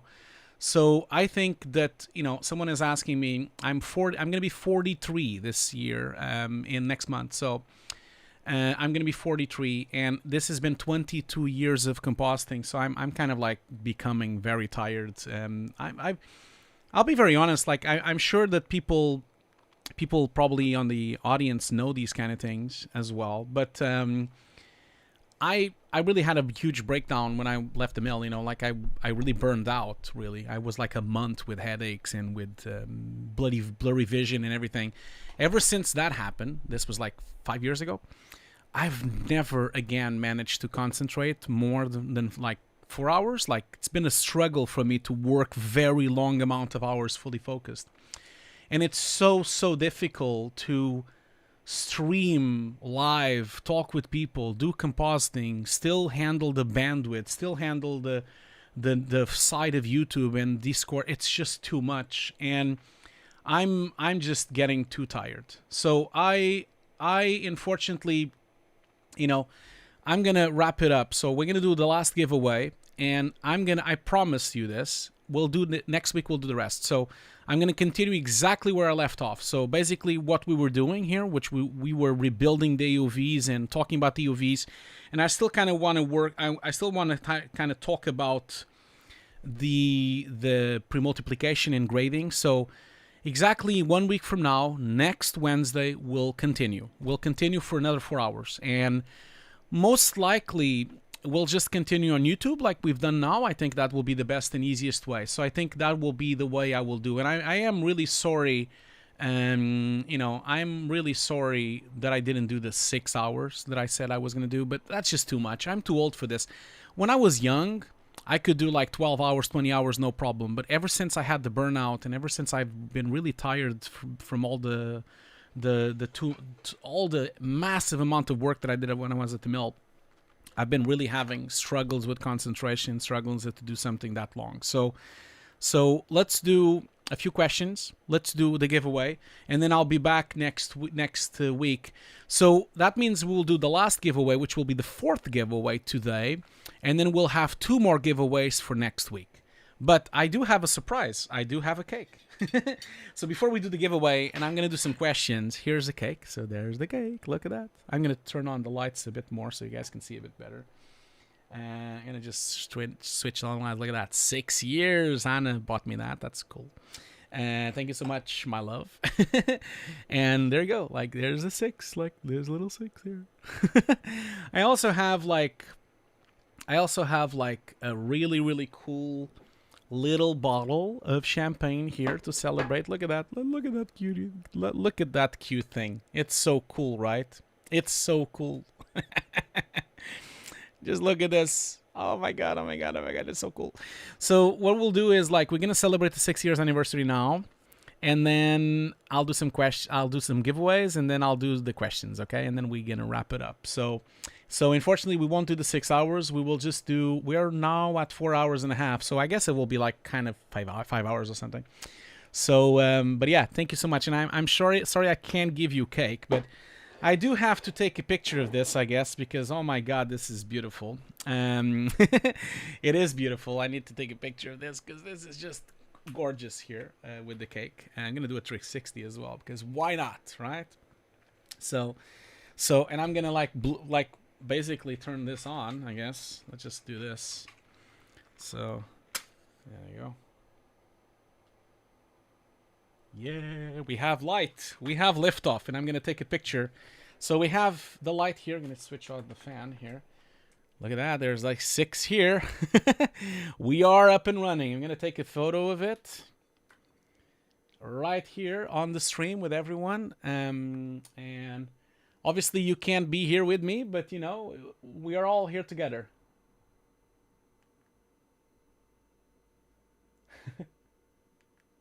Okay, cool. So I need to like blow the candles, I guess, don't I? Okay, so guys, I can't thank you enough for all this amazing support over the years. You guys have been amazing. My channel has not been anything without all of you. Thank you so much for all your support. There's so many familiar faces on the channel. So many familiar faces on the chat. You guys are amazing. You've always done so much love to me. You've always done like so much support with everything. I can't thank you enough for everything you've done for me. And you know, and this is now starting to break, so I guess I need to do it. So thank you so much, and I guess for more 6 years, I guess. Like I hope we do more 6 years if we're all here. So I'm gonna blow the candle now. So happy birthday to me, I guess. Happy birthday to Hugo's desk. And happy birthday to everyone here watching.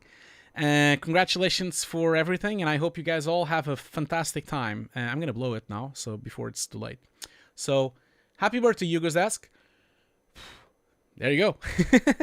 Okay, so now we're gonna open up the little cute rosé. So I'm gonna open this up. I hope it's not gonna be too loud. I have a little glass here as well. Let's see if this is gonna work out. I'm gonna like switch the angle here so you guys can see it a bit better. It was quite fast, like to blow the candle there. It just like the 6 became quite damaged really quickly. Look at that. Look at that. It's like it's not a 6 anymore. It's kind of cool. Okay, let's open this up.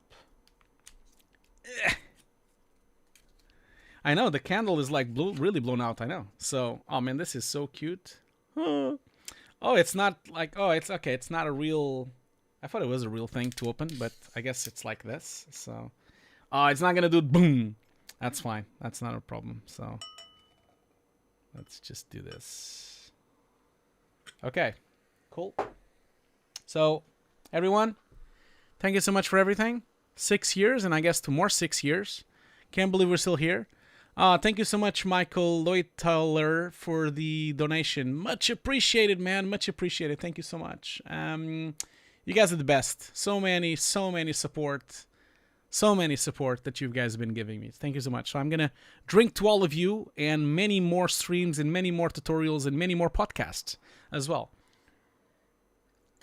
Wow, this is wonderful. I'm going to also have a slice as well because I have to.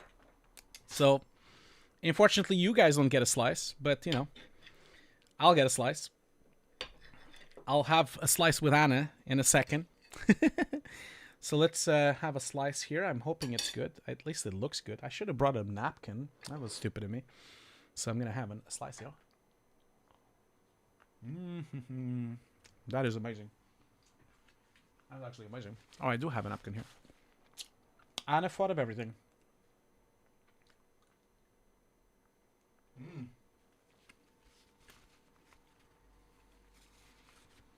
My God.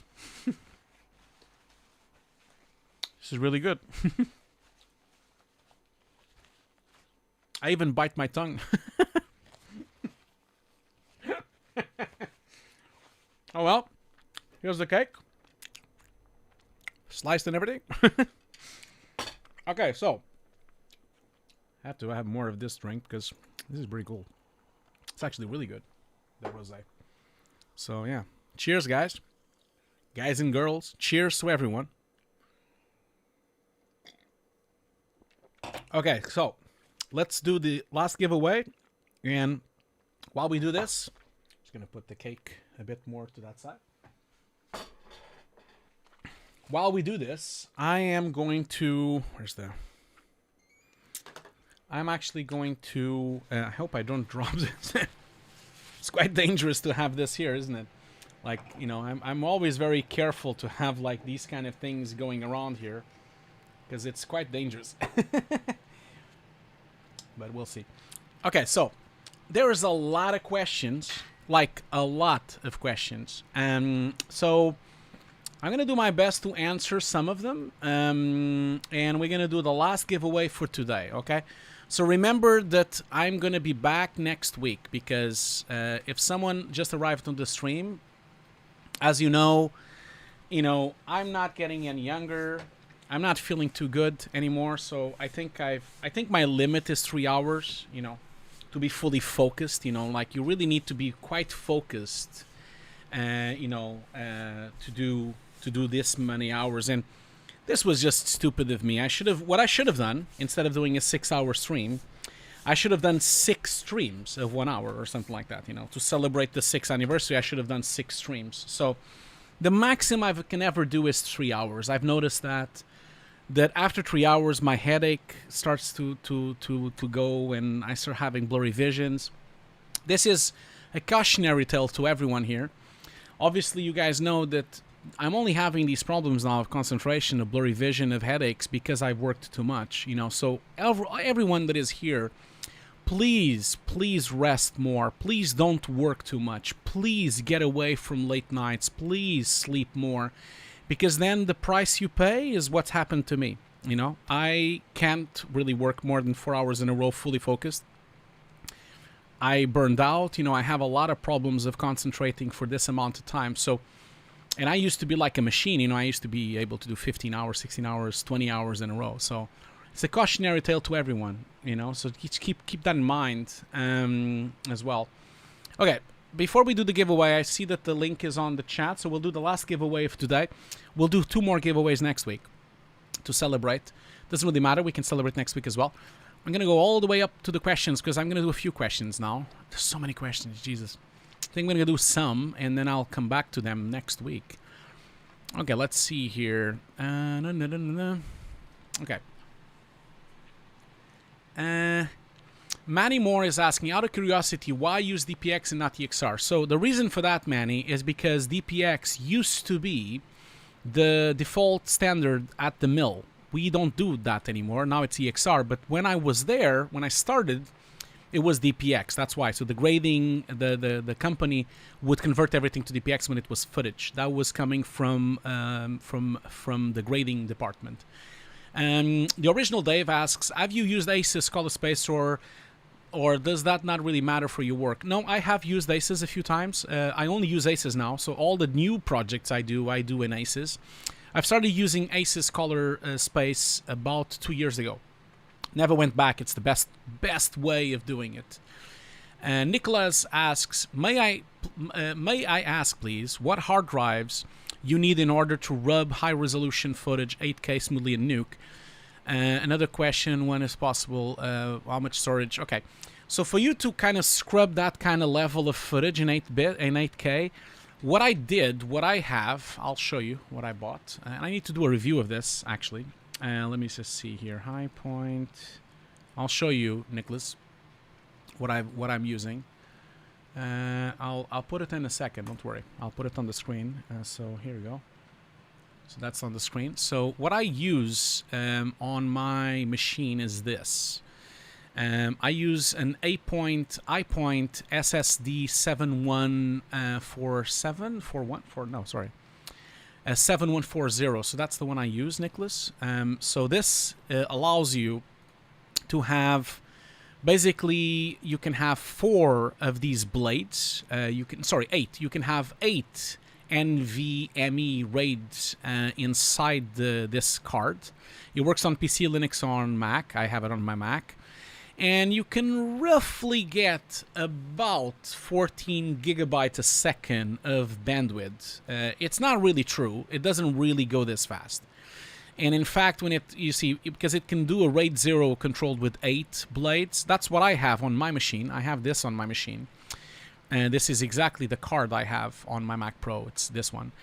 Now, it's not really true. It doesn't really go that fast if it's pretty full. This is my cache drive. So if I show you the kind of like speed you can get, it would be this much. I mean, again, keep in mind that my drive is pretty full. The more full it is, the slower it gets. But roughly right now, because it's quite full, I'm running about 5,000 meg. Well, I should do the I should test this with 5 gig, not this one. So I'm running about 5.5 megabytes per second writing and about 6.7 of read. It really depends on what I'm doing here. I can get to 8,000. So if I use Aja, for example, if I use Aja's thing, let's just do this one here as well. So RAID, open there. So if I use Aja lit, and let's say that we do, it doesn't go to 8K, but the maximum I can go here on the Aja bandwidth here is 5K. That's the maximum it allows me with RAID files in 16-bit. So if I do this, you see I can get to maybe 8,000 megs a sec on a write. And I can probably get to, let's see here, 10,000 on read. So this is the fast, like they say it goes to 12, but I've never managed to get to 12, ever. And it really depends because I'm now recording, of course, and this is going to drop back. But I've never really managed to go over 11. Although if you go to the website, it says it goes to 12, no, 14 actually. Now, obviously, this is on PCI 3. If you get the PCI 4 version, then it will get even faster. If you get the PCI 4 version, then you can get to 24,000. So, you know, that's kind of what I want to just let you know. Other questions I have here, let's see here. So other questions, real quick questions before we do the giveaway. Let's see here. Malay is asking, I have all compositing softwares in course, no 3D software. Can I join the industry as a junior compositor? Yeah, if you know compositing, you don't need to 3D. Like if you can become a compositor without knowing 3D, that's fine. Like you don't need to know 3D. Obviously, you knowing 3D will help you, of course. So other questions I have here from Mohammed Samara. What is the most thing? Okay, I've already answered that.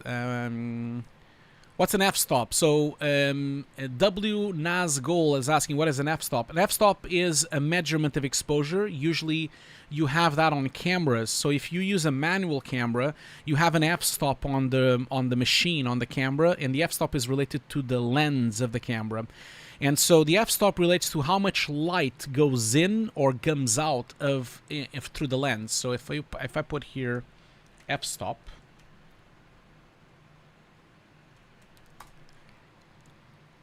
you see, f-stop is the lens aperture. So basically, when you look at a lens, it usually opens up or closes the lens inside. So you see, inside a lens, you basically have this. You know, you have like a shutter. I'm going to show you. You basically have a shutter. So if you have it completely open, it's f2.8. But if you have it completely closed, it's f22. So this is how much light goes into the lens. You know, that's the f-stop. That's the amount of light that goes in. But that's a much more complex conversation that we're not going to go through now. Anyway, I think I'm going to do these questions next week because, guys, there's at least 200 questions here. So I'm not going to answer them. It's just way too much. So let's just go do the giveaway. And then I'm going to wrap up. And again, I'm really sorry I couldn't do the 6 hours. Like, don't worry. This is part 1. I'll do part 2 next week. Like I said, I am not young anymore. And I should have thought this through. I should have done 6 streams, or I should have done 2 streams, you know. We'll continue exactly where we left off next week. So exactly where we left off, we're going to do the AOV compositing. And then we do the pre-multiplication rules. And then we'll do some color correction and glowing as well on that shot. So We'll basically construct that monster shot with the AOVs. That's what I wanted to do with all of you. Okay. Yes, the Frey Yoshi is asking, Is the Radeon Pro Duo the 2 GPUs you're using? Yes, that is true. I'm using the latest Radeon Pro Duo, which is 2 GPUs on one single card. That is what I'm doing. So I'm gonna make one last draw. So this will be the 4th giveaway we're gonna do today. We're gonna do 2 more giveaways next week. Okay. So let's do the draw winner. So there are 235 potential Wii users. So obviously I know that there's like 800 entries, but they are not all counting because a lot of people are using double emails and the application notices that. So it's only actually using 235. So I'm going to draw and see who will win. So this will be the last draw of the day. We'll see. So a quick question, Abdul, you're saying I want more deconstruction videos on compositing. Well, Abdul, the problem with this is that not all the time I get permission from the studios to do these constructions. That's why you don't see so many on my channel, because not always I can get permission from the studios to do the deconstructions. So sorry about that. Anyway, the winner today is actually a Portuguese. That's funny. So the fourth winner is Antonio Teixeira. I hope he's here. So Antonio Teixeira, you've won the 4th Nuke course. Hope you're not my student, and hope you don't have the course, and hope you are interested in the course. If you are, that's cool. Then you get. Are you here? Let me just see if you're here. It's a bit delayed. So okay. So Antonio is here. So Antonio, do you have the course? I don't think you do. I don't remember you on my course. Although I do have a lot of people, so I'm not entirely sure. I can't believe it. Okay, look at that. Antonio is very happy. Okay, cool. So I'm glad Antonio is happy. Okay, cool. Congratulations, Antonio. You got it. Portuguese. Parabéns to Antonio. You got the course. So, okay. So, we're going to do next week. You're almost crying here. Okay, that's cool. Okay, well, Antonio, don't worry. Tomorrow, not just Antonio, but I'm going to contact tomorrow Mukesh, David, Martin, and Antonio, the 4th winners today, the 4 winners today. And next week, we'll be back on Wednesday, exactly at the same time on YouTube. And we will do a bit less now. We'll probably do 2 or 3 hours. And if we don't wrap up, we will do another one. I'll do a 3rd stream if we don't wrap up, okay? I will finish the AOV setup. I will finish the pre-multiplication, and I will finish the color correction. I just want more time, and I need to rest. So thank you so much for being here today. It was amazing. All this love, all this support. Don't forget to support the channel as a member. I would really appreciate it because I need that support to do more streams. Don't forget to support it on Patreon. Don't forget to support it on Twitch as well. Also, I'm still debating if I'm going to do the part 2 on Twitch. Maybe I'll do the part 2 on Twitch just to break it up. So I'll see next week. I'll see next week how we do. I will announce it on social media, so follow up my Twitter and follow up my Facebook and follow up my Instagram. I will announce to everyone so that everyone knows. And also, don't forget to please congratulate BenQ. BenQ was the only reason we did this stream today. They supported the channel so much. Thank you so much for all the help. BenQ is amazing. They are really supportive of my channel.